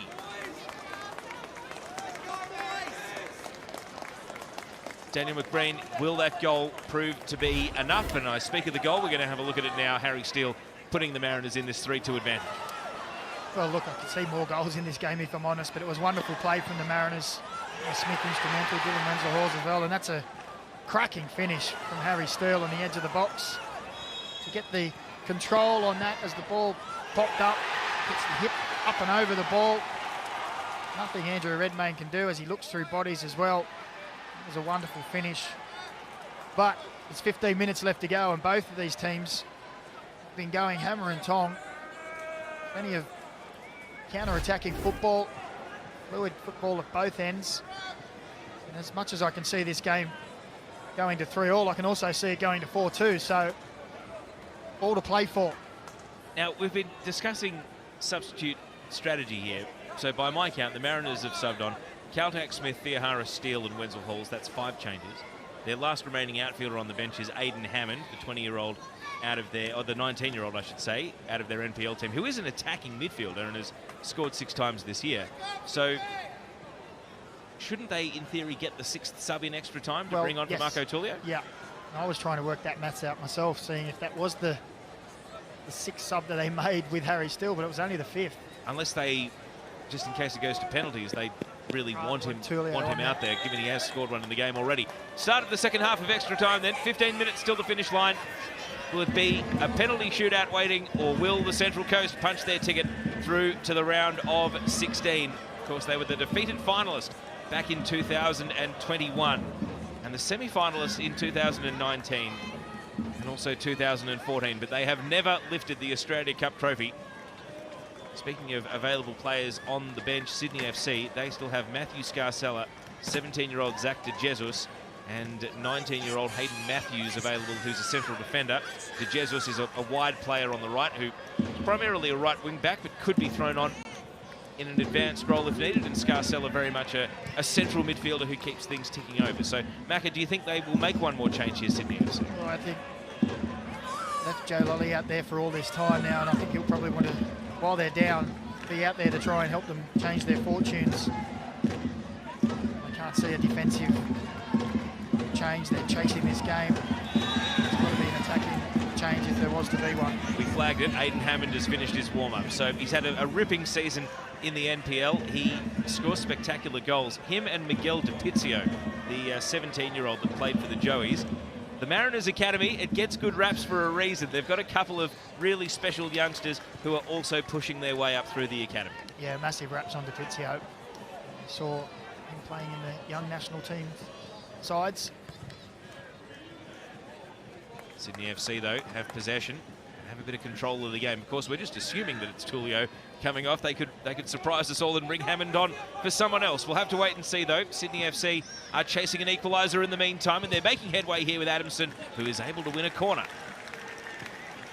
And will the Mariners go against the superstition and make a sub while defending a corner? I don't know. It looks as though Nick Montgomery is shaking his head and doesn't want to do so. They want to defend this corner first. Sydney FC have had so many today. Can they finally turn one of them into a goal? A drifting corner. And a good header by Paul. The volley is there from Bratton. Back into the traffic it goes. Lolly in at the near post. And it's cleared away by Farrell. And now Nisbet is first to respond. And that's exactly who Central Coast want on the ball. Farrell, long ball. Tulio, it's not going to bend enough to find its way to him. Intercepted by King. And now Bratton finds Glasson. Glasson with the underlapping pass to Segicic into Kucharski, the back heel, but there's no friendly face there to receive it, and it's booted away by Harry Steele. Well, they look dangerous, those three, don't they, when they get together and combine? As we see the substitution happening now. Tulio off, Hammond on, but those three youngsters for Sydney FC, Segicic, Kucharski and Glasson, they have looked dangerous when they combine. Well, the Mariners will be hoping it doesn't go to penalties, because Marco Tulio absolutely would have taken one of them. And as he takes his leave, it's a day where he did score from the spot. And that was the equaliser back in regulation time for 2-2. Hayden Hammond comes on, 19 years old. Massive raps. Let's see what he can do with about 7 minutes of action to work with here. He's straight into the game and inserting himself on the contest. And now Theoharis. Oh, it looked like it caught the hand of Hammond, and well, he needs to learn to bluff because he gave himself up too quickly. He hasn't got a poker face.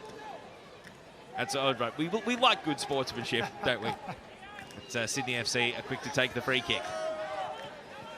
King. What gear can Sydney FC find as they chase this game? It's the young brigade at both ends of the pitch now that are contributing so much to their pursuit of an equaliser. Here's one of them, Girdwood Reich. Joe Lolly.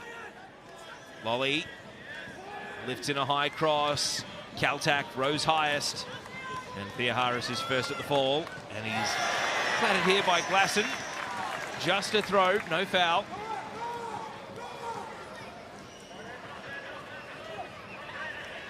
Steve Corica standing with his arms folded on the sideline. The entire Central Coast coaching and medical staff are riding every kick of this game, Mac. They all go up as one whenever there's an incident, and they really seem to be aligned both emotionally and in terms of football.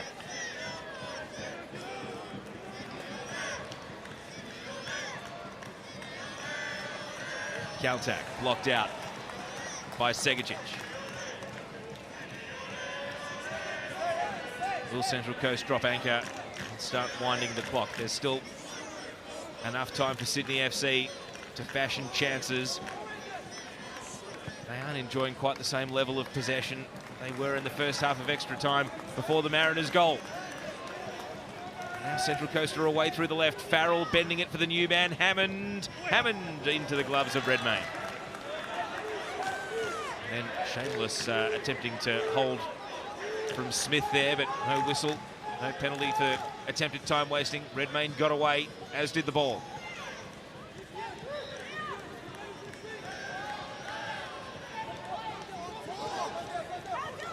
Good. That pass from King. Kucharski made a very late run.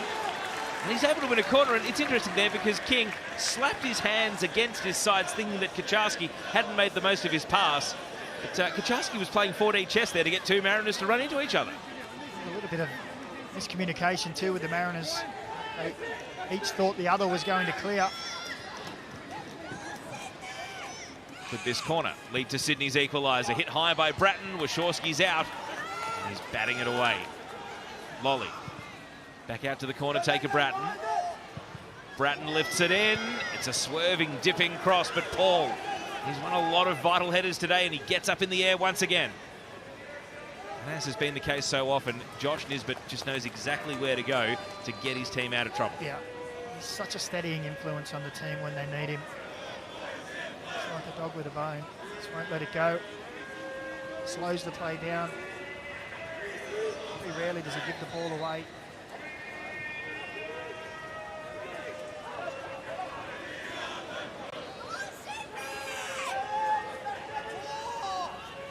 So we're into the last stages of this game.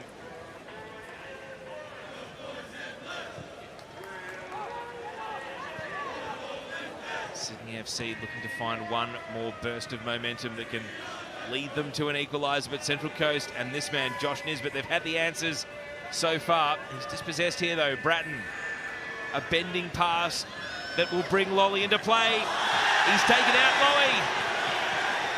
Foul given, yellow card as well, and a free kick right at the edge of the penalty area. And some last-ditch defending. Well, the Mariners didn't quite get away with it with regards to the free kick, but at least they stopped Joe Lolly bearing down on goal. Well, he did well there. Joe Lolly Hall's a little late, so he gets in there first, wins that one, and then again second. Ian Hall just throws the leg out and brings him down.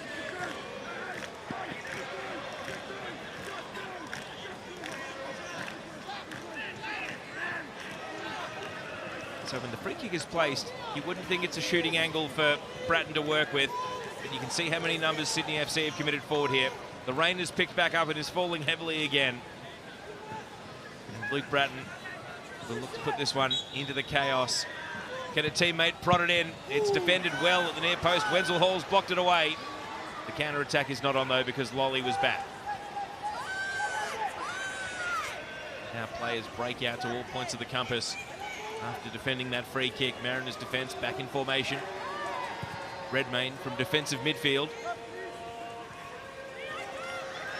Wicket is down to the line, and Paul, well, he couldn't quite get it out again. Second time in the game he's been caught out by a ball that just wouldn't crawl over the line for him. But all's well that ends well for the Mariners because Hammond is away and he's got Theoharis. And now Christian Theoharis breaking the lines, moving forward here. Similar territory to where he won the penalty. It's a great cross, and it's off the base of the post. Smith denied by the width of the goal frame.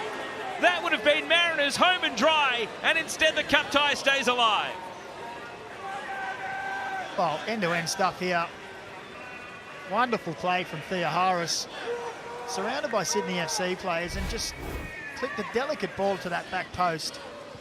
And Noah Smith, who's been in that midfield role today, got up strong at the back post. It's back off the post, and Sydney is still alive. And they're going end-to-end. Kucharski, great touch to bring the ball down. And the referee says no foul. He bounces back to his feet. Support in the form of King. Glasson is there. Knocked over. Lolly. Now Segacic. They were lining up, but the Mariners are able to withstand the pressure. And away comes Theoharis. Well, a series of chances for Sydney FC, none of them taken. And now Theoharis, Quicksilver, through the midfield he goes. And then he shamelessly dives at the end of it all and can't win a free kick. And the referee wags his finger. End-to-end stuff once again. Well, both players, or players from both teams going down rather easy. Segacic at one end, Theoharis on the other. It's tired bodies and desperation. Kucharski had a look a moment ago. Now he's running again, rides the challenge of Kaltak. He's done really well to keep the ball.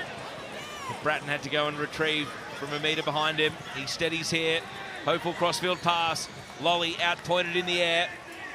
And then King not able to find a teammate with his header. Theoharis has got to go. Sticks out the left foot. Only as far as Bratton. Now coming through Nisbet, able to repel once more. Wenzel Halls not able to press Gerd in this instance. So Sydney FC will retain possession. 4 minutes of the 1:20 to go. And it's heading down the sideline here. Kucharski wheels onto the ball. Segacic on the turn. It sits up at the edge of the box instead after being knocked away. Lolly He's got Caceres there. Makes a run around the outside. Caceres slides it to Segicic on the tight angle. Saved at the near post. Segicic went for it, and Wachowski was able to bat it down. Well, what an extra time we've got here. Sydney are pressing and pressing and pressing. Another wonderfully worked opportunity, but Wachowski won't be beaten. Well, this is one way to announce yourself to a new fan base, Jack Wachowski. Segicic tried to beat him at his near post. We see it here picture in picture. As it comes out. There's Mariners' bodies everywhere, but that could have squirmed to anyone. Sydney players just loitering around. Still they keep coming. They've flicked the switch again. Sydney FC, the Mariners withstanding on the counter though. Theoharis, great control, drags it from his right, left to his leg, and he's now off into the attacking third. Does Smith take it to the corner? He's going to turn and attack, and Redmayne is down to the ball. Even though Hammond was following in, Redmayne was sure-handed when he needed to be. And now, the game can flip in an instant. Sydney FC can make it end-to-end. Here's Joe Lolly. 2.5 minutes of regulation remain. Segicic on his right side now, and he's able to win a corner. Well, I would say half the players on the pitch are out on their feet. We've just seen one half plate of the players at one end, another half at the other end. You see what it means to the coaching staff. Well, you flagged back that Joe Lolly wouldn't have wanted to leave the game with his team trailing, but he is starting to cramp up everywhere. And on comes young Matt Scarcella, another NPL regular for this Sydney FC team, just 19 years old. Had previously been in the academy of Western Sydney Wanderers, but most recently from Sydney Olympic. He comes on for a few minutes here at the end. In-swinging corner, headed away off the near post, and the attempt from Bratton is blocked back out from whence it came. Another corner kick. Well, that's relentless, isn't it? What a cup tie this has been. Segicic now on corner-taking duties. A huge number of players in the penalty area to aim for at the near post. It's cleared away off the line. Paul was there. Got it out of the teeth of goal in the 6-yard box. And the Mariners' lead survives yet another attack. Here's Bratton. And Kaltak is up for the header. It's nodded by the latest sub in Scarcella on to Glasson. And now King, a raking left-footed cross to the far post. Farrell's header is shallow. Kaczarski blocked straight off the boot. It goes high. Adamson is there. Just bodies everywhere, all surrounding the ball. It's like a junior game at the moment. Who can extract it? King. His left foot conjures another cross. Wachowski bats it clear. Attack after attack. And now Bratton plays it to the right. Low from Kaczarski and held on to. Exhale, everyone, exhale. Wachowski holds on to the ball.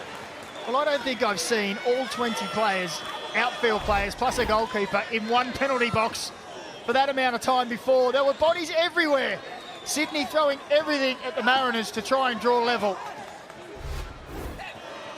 Well, they have one more hair-raising moment in them. There's 15 seconds of regulation to go. Fourth officials holding the ball. There will be stoppage at the end. Here's Gerd. The central defender is forward. Gerd goes to ground, and he appeared to drag Dan Hall with him, and the referee agrees it's a foul. And it's a chance for the Central Coast to stop the ball once again. 2 additional minutes at the end of the 120. I'm not going to be as spurious to say it's the most dramatic 120 minutes of football we've seen in the country this weekend. But hey, at least it's seconds. It's been entertaining, hasn't it? A real entertaining affair. Both teams giving everything they can, almost out on their feet. Now, there's been a yellow card shown here on the outer side to Jacob Farrell. I think it's just elementary at this point. Obviously, he didn't have a booking to his name, but he just goes in the book. Add him to the score sheet. And the ball has been stopped for the 40 seconds ever since the additional 2 minutes was signalled. So, how generous is Ali Reza Fagani feeling at the end of the evening? Here's Theoharis. A fourth goal would make it a moot point. Wenzel Halls is there, and it's saved by Redmayne at the near post. Sydney FC through Caceres. He's trying to keep his balance. He goes tumbling to the ground. The foul is given, and now Christian Theoharis goes in the book during a late flurry of cards. All of them the cost of doing business. And minimal time wasted as well from Sydney FC. Bratton hoists it high. Gerd has been thrown forward, the centre-back here, to provide an aerial presence. Kucharski, great footwork. Girdwood Reich goes to ground. Hammond got the better of him. And now Wenzel Halls is offside. He thought he was off to the races, but not to be. I think he went just a fraction too soon. Maybe half a yard over that halfway line. And now he gets booked. So 3 Mariners have been booked in about 120 seconds. Sydney FC don't even have that long to try and save their Australia Cup. Long high ball from Bratton, headed away by Farrell. This is it, last roll of the dice. Bratton, a scuffed pass. Hammond, the Mariners. This might do it here. If Hammond can hold on to the ball, he takes it out to the centre of midfield where there's no one in the space. And he's done very well here initially, but now he's given it away. Bratton over the top. Kucharski watches it over the shoulder. And Jaden Kucharski reloads. He looks up at Kaltak. Has he got one moment of magic in him? Kucharski with a bender! Remember the name! Jaden Kucharski! One of the great Australian Cup moments! We're heading for penalties here in Wollongong! Steve Corica can't believe it! And the Sydney FC fans who made the trip will be talking about this cup tie for a very, very long time. Well, they kept coming and coming, didn't they, Sydney FC? They weren't giving up. He went inside, he looked for some space, brought it onto his favoured right foot, and he picked out the bottom corner. Wachowski's been great tonight, but there was nothing he could do there. A wonderful finish from Jaden Kucharski. With what will be the final kick of the game, he sends it to penalties, and doesn't he love it? That's his trademark celebration, the 2 hands behind the ears. Yes, mate, we can hear you. The hype is real. And Jaden Kucharski, as the Mariners shoot from kickoff. And the final whistle goes. Jaden Kucharski's equaliser in stoppage time at the end of the 120 is sending this tie to penalties. And the more things change, the more they stay the same, because just like the round of 32 last season, Sydney FC and the Central Coast Mariners finished 3-3, and it will now be a penalty shootout to decide who goes through to the round of 16. So, full time here in Wollongong. It has been one of the great Australia Cup ties. This competition continues to deliver once again. Sydney FC 3, Central Coast Mariners 3.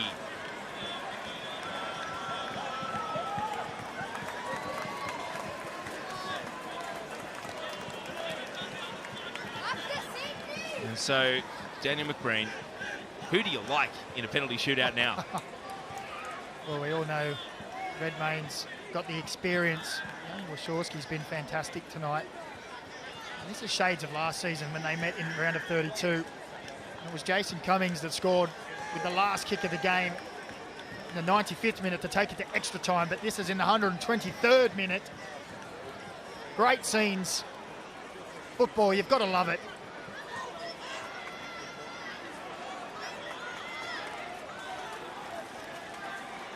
Well, everyone's got the football bug around the country, Macca. The World Cup halo is shining over every level of the game.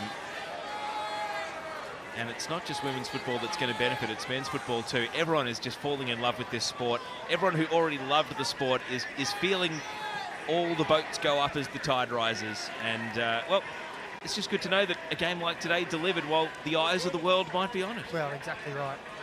That's why we love the game so much. That's why we love the A-League as well. Both teams have gone at each other for the whole time. 2-0 up Sydney at one stage. 3-2 back come the Mariners. And then with the final kick of the game, a piece of individual brilliance from a young up-and-coming Sydney FC star to take it to penalties. And will we get the 20 penalties we saw last night with the Matildas? I'm not sure, but I think we would love it. I'm not too sure about the players. Well, it might be a late one if we have 10 kicks each, that's for sure.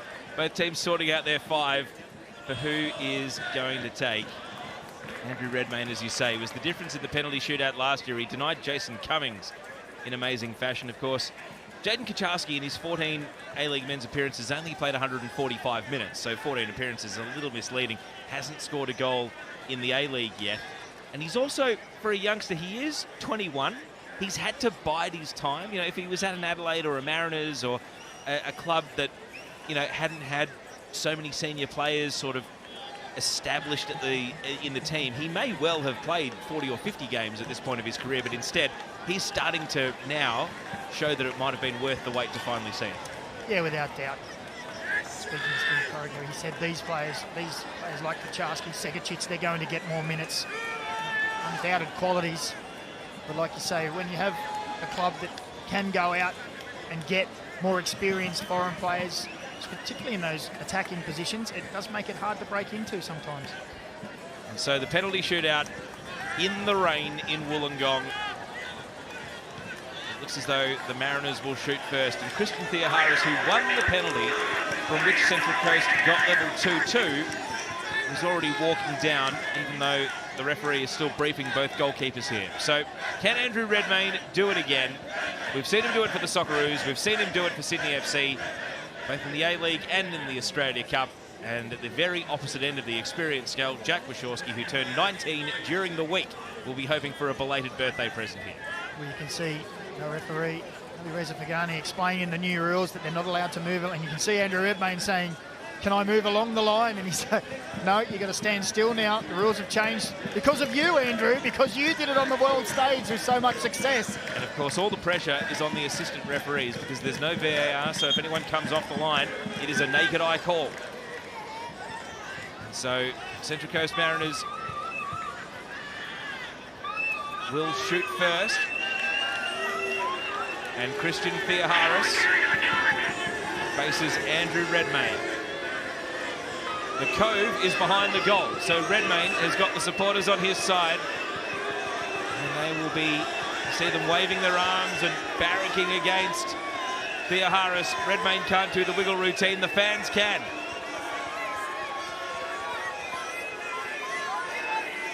I'm not sure what the hold-up here is.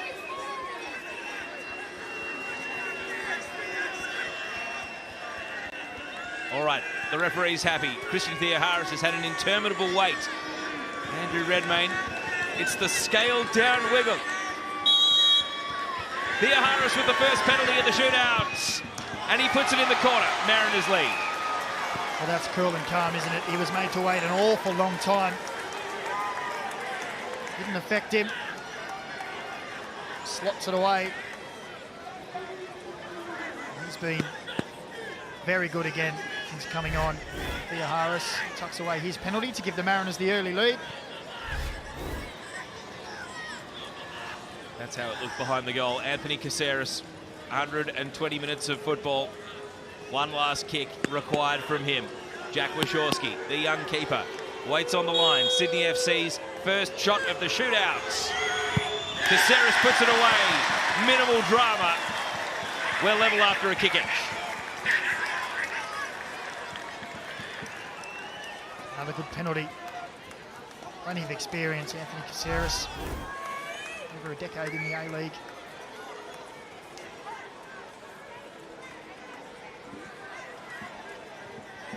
It was a fairly conventional conversion.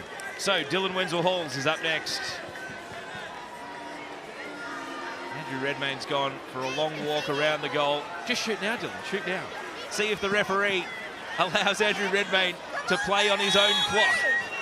They're both ready. Wenzel-Halls off a long run-up. Slots the penalty away. Redmayne went in the other direction. Well, he's a master of the mind games, Andrew Redmayne, who walked around the back of the goals to make Wenzel-Halls wait. And there he wants to get the ball off Wenzel-Halls so he can have a little chat to Luke Bratton. I think he steps up. Redmayne may have forgotten that Wenzel-Halls doesn't mind the odd bit of mind games himself. Yeah, he likes to wind people up, but another good finish. Luke Bratton now, Sydney FC shooting second. And with that added pressure, having to take in arrears. Bratton's good. And the shootout remains level, 2 kicks each, 2 conversions each. Still waiting for that first miss or save. How about this? Aidan Hammond, the 19-year-old, will be up next. Well, Hasn't been a problem for the takers so far. This is some pressure for the young man. Only came on late in the extra time. And again, Andrew Redmayne makes him wait. Takes his time. He's scored 6 times for the Mariners youth team in the NPL. Redmayne goes for the forward somersault on the goal line. Will it work? Hammond hammers it in. And he's a young man with composure, because Andrew Redmayne's theatrics were not enough to put him off whatsoever. Well, I'd like to say I think I've seen it all now. I've never seen a goalkeeper come out with a front roll as he goes onto the line. He'll try anything to put these players off. But Hammond was having none of it. And duly dispatched it away. It's 3-2 to the Mariners. Jaden Kucharski is the reason we're in this penalty shootout. His goal in stoppage time of extra time brought the game level at 3-3. Off a short run-up, Jaden Kucharski. Sydney matching the Mariners every step of the way. Kucharski is good with his penalty.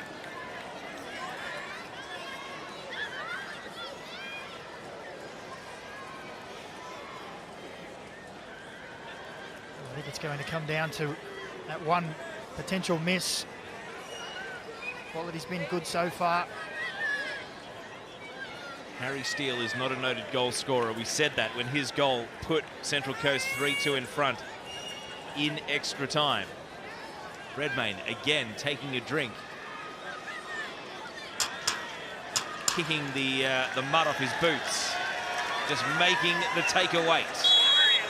Will it work? It does! Redmayne makes the save! And that big investment in head games finally pays dividends. Steele is denied. And Sydney FC, they take a big step towards winning the shootout. Well, I think that's the first time the keeper's gone the right way. It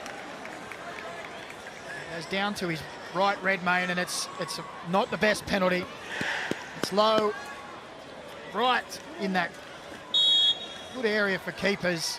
Girdwood Reich wastes no time and puts Sydney FC on the precipice.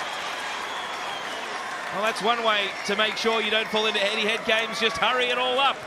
And he was able to slot it in with minimal damage done. And now it is a must-score situation for the Central Coast. That's been no problem for Sydney FC, has it? As you say, it's all or nothing now. Noah Smith, great impact when he came on. Redmayne has gone to his towel. He drives off the palms of his gloves. Kicks his studs against the post again. Noah Smith watching this all unfold. His task is simple. He must score. He does score. Shootout continues, but it's advantage Sydney FC. Smith takes care of his side of the equation. But Sydney FC has the kick to come. And it will be Adrian Segicic for a spot in the round of 16.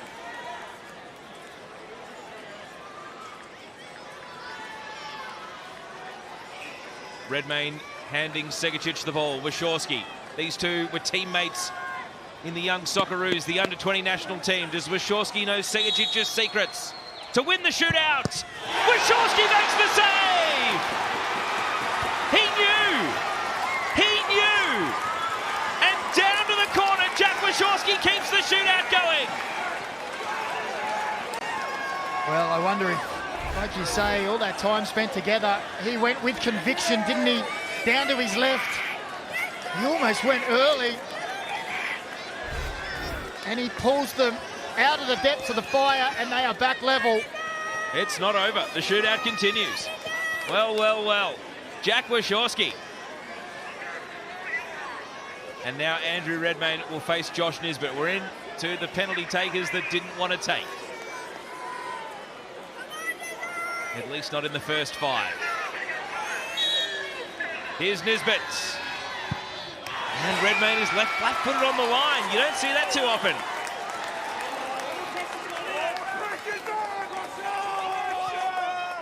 Well, you can hear the crowd now. The pressure's on. It's been topsy-turvy. We saw the Matildas in their penalty shootout last night that seemed to ebb and flow and never end. Well, could this be heading the same way? Penalty takers getting younger and younger for Sydney FC. It's the 17-year-old Mitchell Glasson. Wachowski, having now made a save, slaps his gloves together to keep Sydney FC in it. Glasson is good. And he enjoys nestling that one and keeping the shootout going. We are no closer to working out who's going through. Well, as cool as you like. 17 years of age, not a problem. That's a fantastic penalty.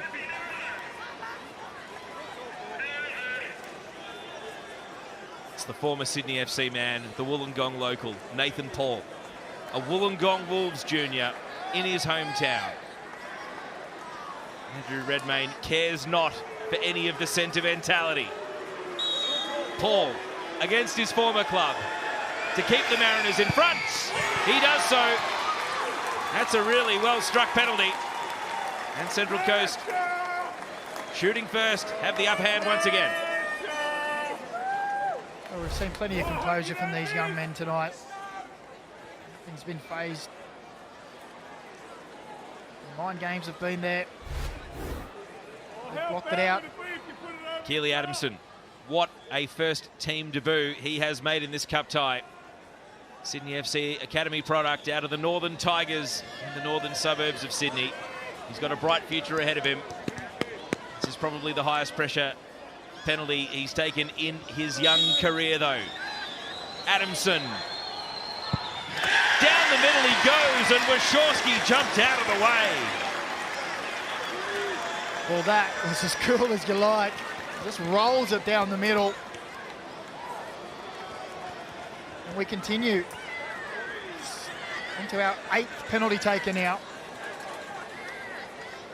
Well, it's football imitating football. If yesterday was a work of art, today is life imitating art. Are we going to get to 10 takers each? Your guess is as good as mine. When are we going to see one of the keepers step up? Andrew Redmayne again wasting time as Dan Hall walks himself down to the penalty spot, the centre back. All the Dan Hall truthers draw breath. And he steps out his run-up. Redmayne lays in wait. He crouches down Redmayne on the line. Hall is good. And the Central Coast remain noses in front in the shootout. Well, if any of you out there have got dinner reservations, you might want to give them a call and postpone it, because this looks like it could go all night. And now two Socceroos meet at the edge of the penalty area. Andrew Redmayne and Joel King. King, if anything, got better as the game went on in extra time. Started to venture forward and show his array of crossing more and more. He needs one more sweet strike on that left foot to keep the shootout going, though. It's King. And he's able to find the corner of the net. Keeper went the right way, but King's penalty was just a little bit too good. Yeah, it was well struck, wasn't it? Wachowski, it's the right way. Full stretch, but too much power on the finish. And here we are. Now 10th penalty. The Mariners. It's Brian Kaltak making the walk. Jack Wachowski comes out and gives him a pat on the back. We are into the penalty takers now, who absolutely were hiding down at the bottom of the list. Simple as that. But they have, if anything, the penalties have been very well executed in this shootout. Andrew Redmayne again. It's the game theory. Which way's Kaltak going? A step to the left. Brian Kaltak. Oh, with a touch on the way through from Redmayne. But it's a goal for the Mariners from the penalty shot. And again, they move into match points. And Sydney FC, all they can do is chase. They're not shooting to win. All they are doing is chasing. He's unlucky there, Redmayne, isn't he? Well struck with power, but not really the direction from Kaltak. It was the power that beat Redmayne there. Aaron Gerd, 21 years old, 12 appearances at A-League men's level, the full 120 today. The centre back. Gerd. Cool. Good conversion. The shootout continues. Well, now we're on the 10th. I'm losing count of where we're at. Yeah, eight all plus a save each. Yep. So yeah, this is taken over 10. And it's Jacob Farrell. I don't know, he's a confident player, Farrell, so I'm surprised he's taking this late in the shootout.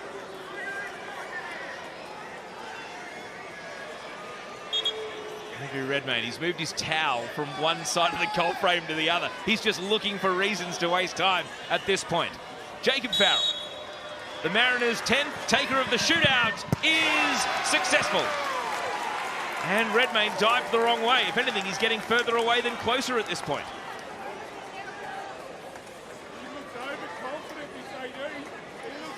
And this is a big moment because Matt Scarcella, the 19-year-old, still waiting on his A-League chance.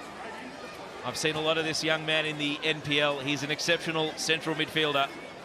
What I can't tell you is about his penalty taking, but he must score here. He has no choice but to score, or Sydney FC are out of the Australia Cup. Scarcella scores a good penalty, and we continue. Well, this is remarkable. I took my youngest son to a fan park last night to watch the Matildas, and he said, "Dad, whenever there's a penalty shootout, I want to watch it from now on." I said, "This never happens. 20 penalties, you won't see this again for years." Here we are, 24 hours later, less than 24 hours later, and we've got our goalkeepers are up now. Wachowski. It's keeper versus keeper. 11th take of the shootout. Jack Wachowski against Andrew Redmayne. Moment of truth. Saved! Some Sydney FC players didn't realise they were breaking off the line. They've still got to score. Redmayne has still got to score, but Sydney FC will shoot to win. Well, this is an epic. And will we see the mind games from Wachowski now for Redmayne? Turn the tables, but he got down well, Redmayne.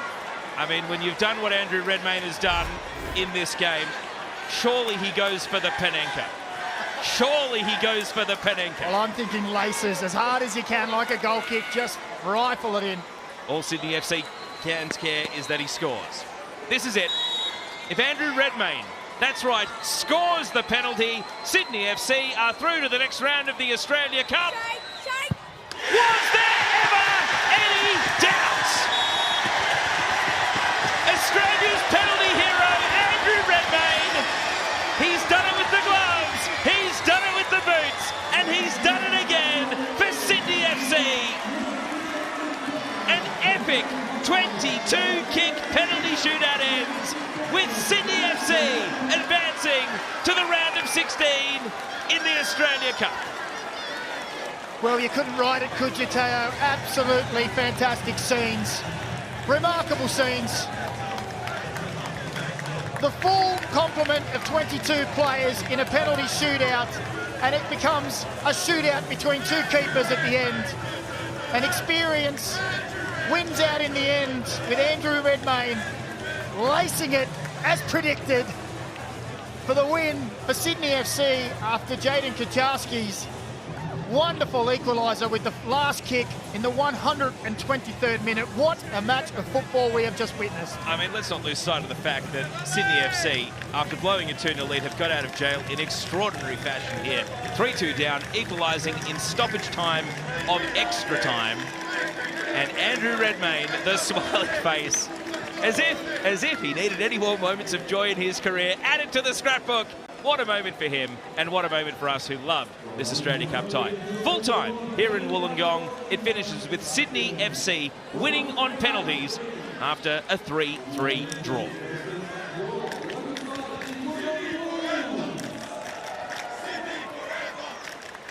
And there it is, confirmation of the full-time score. Sydney FC 3, Central Coast Mariners 3. Sydney FC win the shootout. Macca, hard to believe we come back for 3 more ties in the Australia Cup tomorrow. We don't have to dissect that now, do we? No, of course not. But we can dissect this one. I mean, when it goes to penalties, it's always a lottery. But when it goes to 22 penalties, that's even more of a lottery. Yeah, remarkable. Well, I don't know what to say. It's a tribute to the penalty takers, I guess, because it's always nerve-wracking. that long, lonely walk up. You stand there on your own, it can be a lonely place. But to get so far through is a testament to both teams, the composure and the finish. Let's take a look at some of the match highlights then. Hope you've enjoyed this one on 10 Play. Of course, it is your home of the Australia Cup round of 32. Macca, this feels like yesterday. a lifetime ago. For starters, the sun was up. This was Robert Mack putting Sydney FC in the lead. And to be fair, a bit of a cagey first half with very few shots on target. We didn't know that we had one of the all-time classics brewing at this point. Yeah, exactly. And that was probably Sydney FC's real first opportunity around the 40th minute. And Mack put it away beautifully. And it was Lolly and Mack who combined for Wood to make it 2-0 to Sydney. And they seemed to be cruising at that stage. They had plenty of possession. They were moving the ball around well.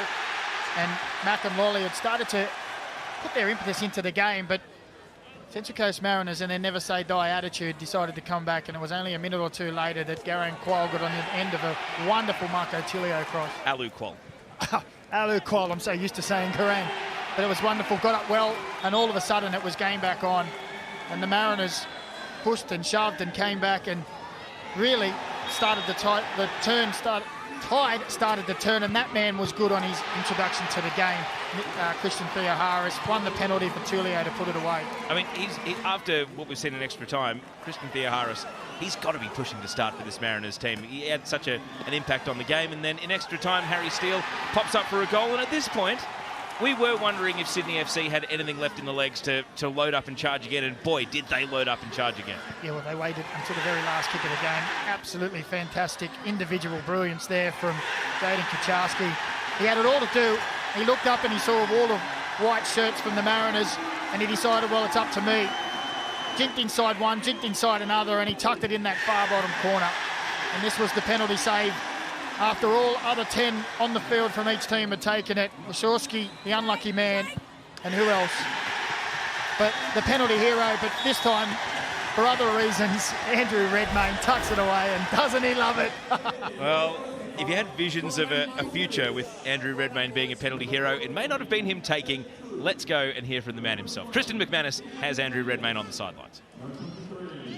Thanks, Teo. Yeah, I am here with Redders. Redders, you left the house today. You thought you might have saved a couple of penalties. I bet you didn't think you'd score one.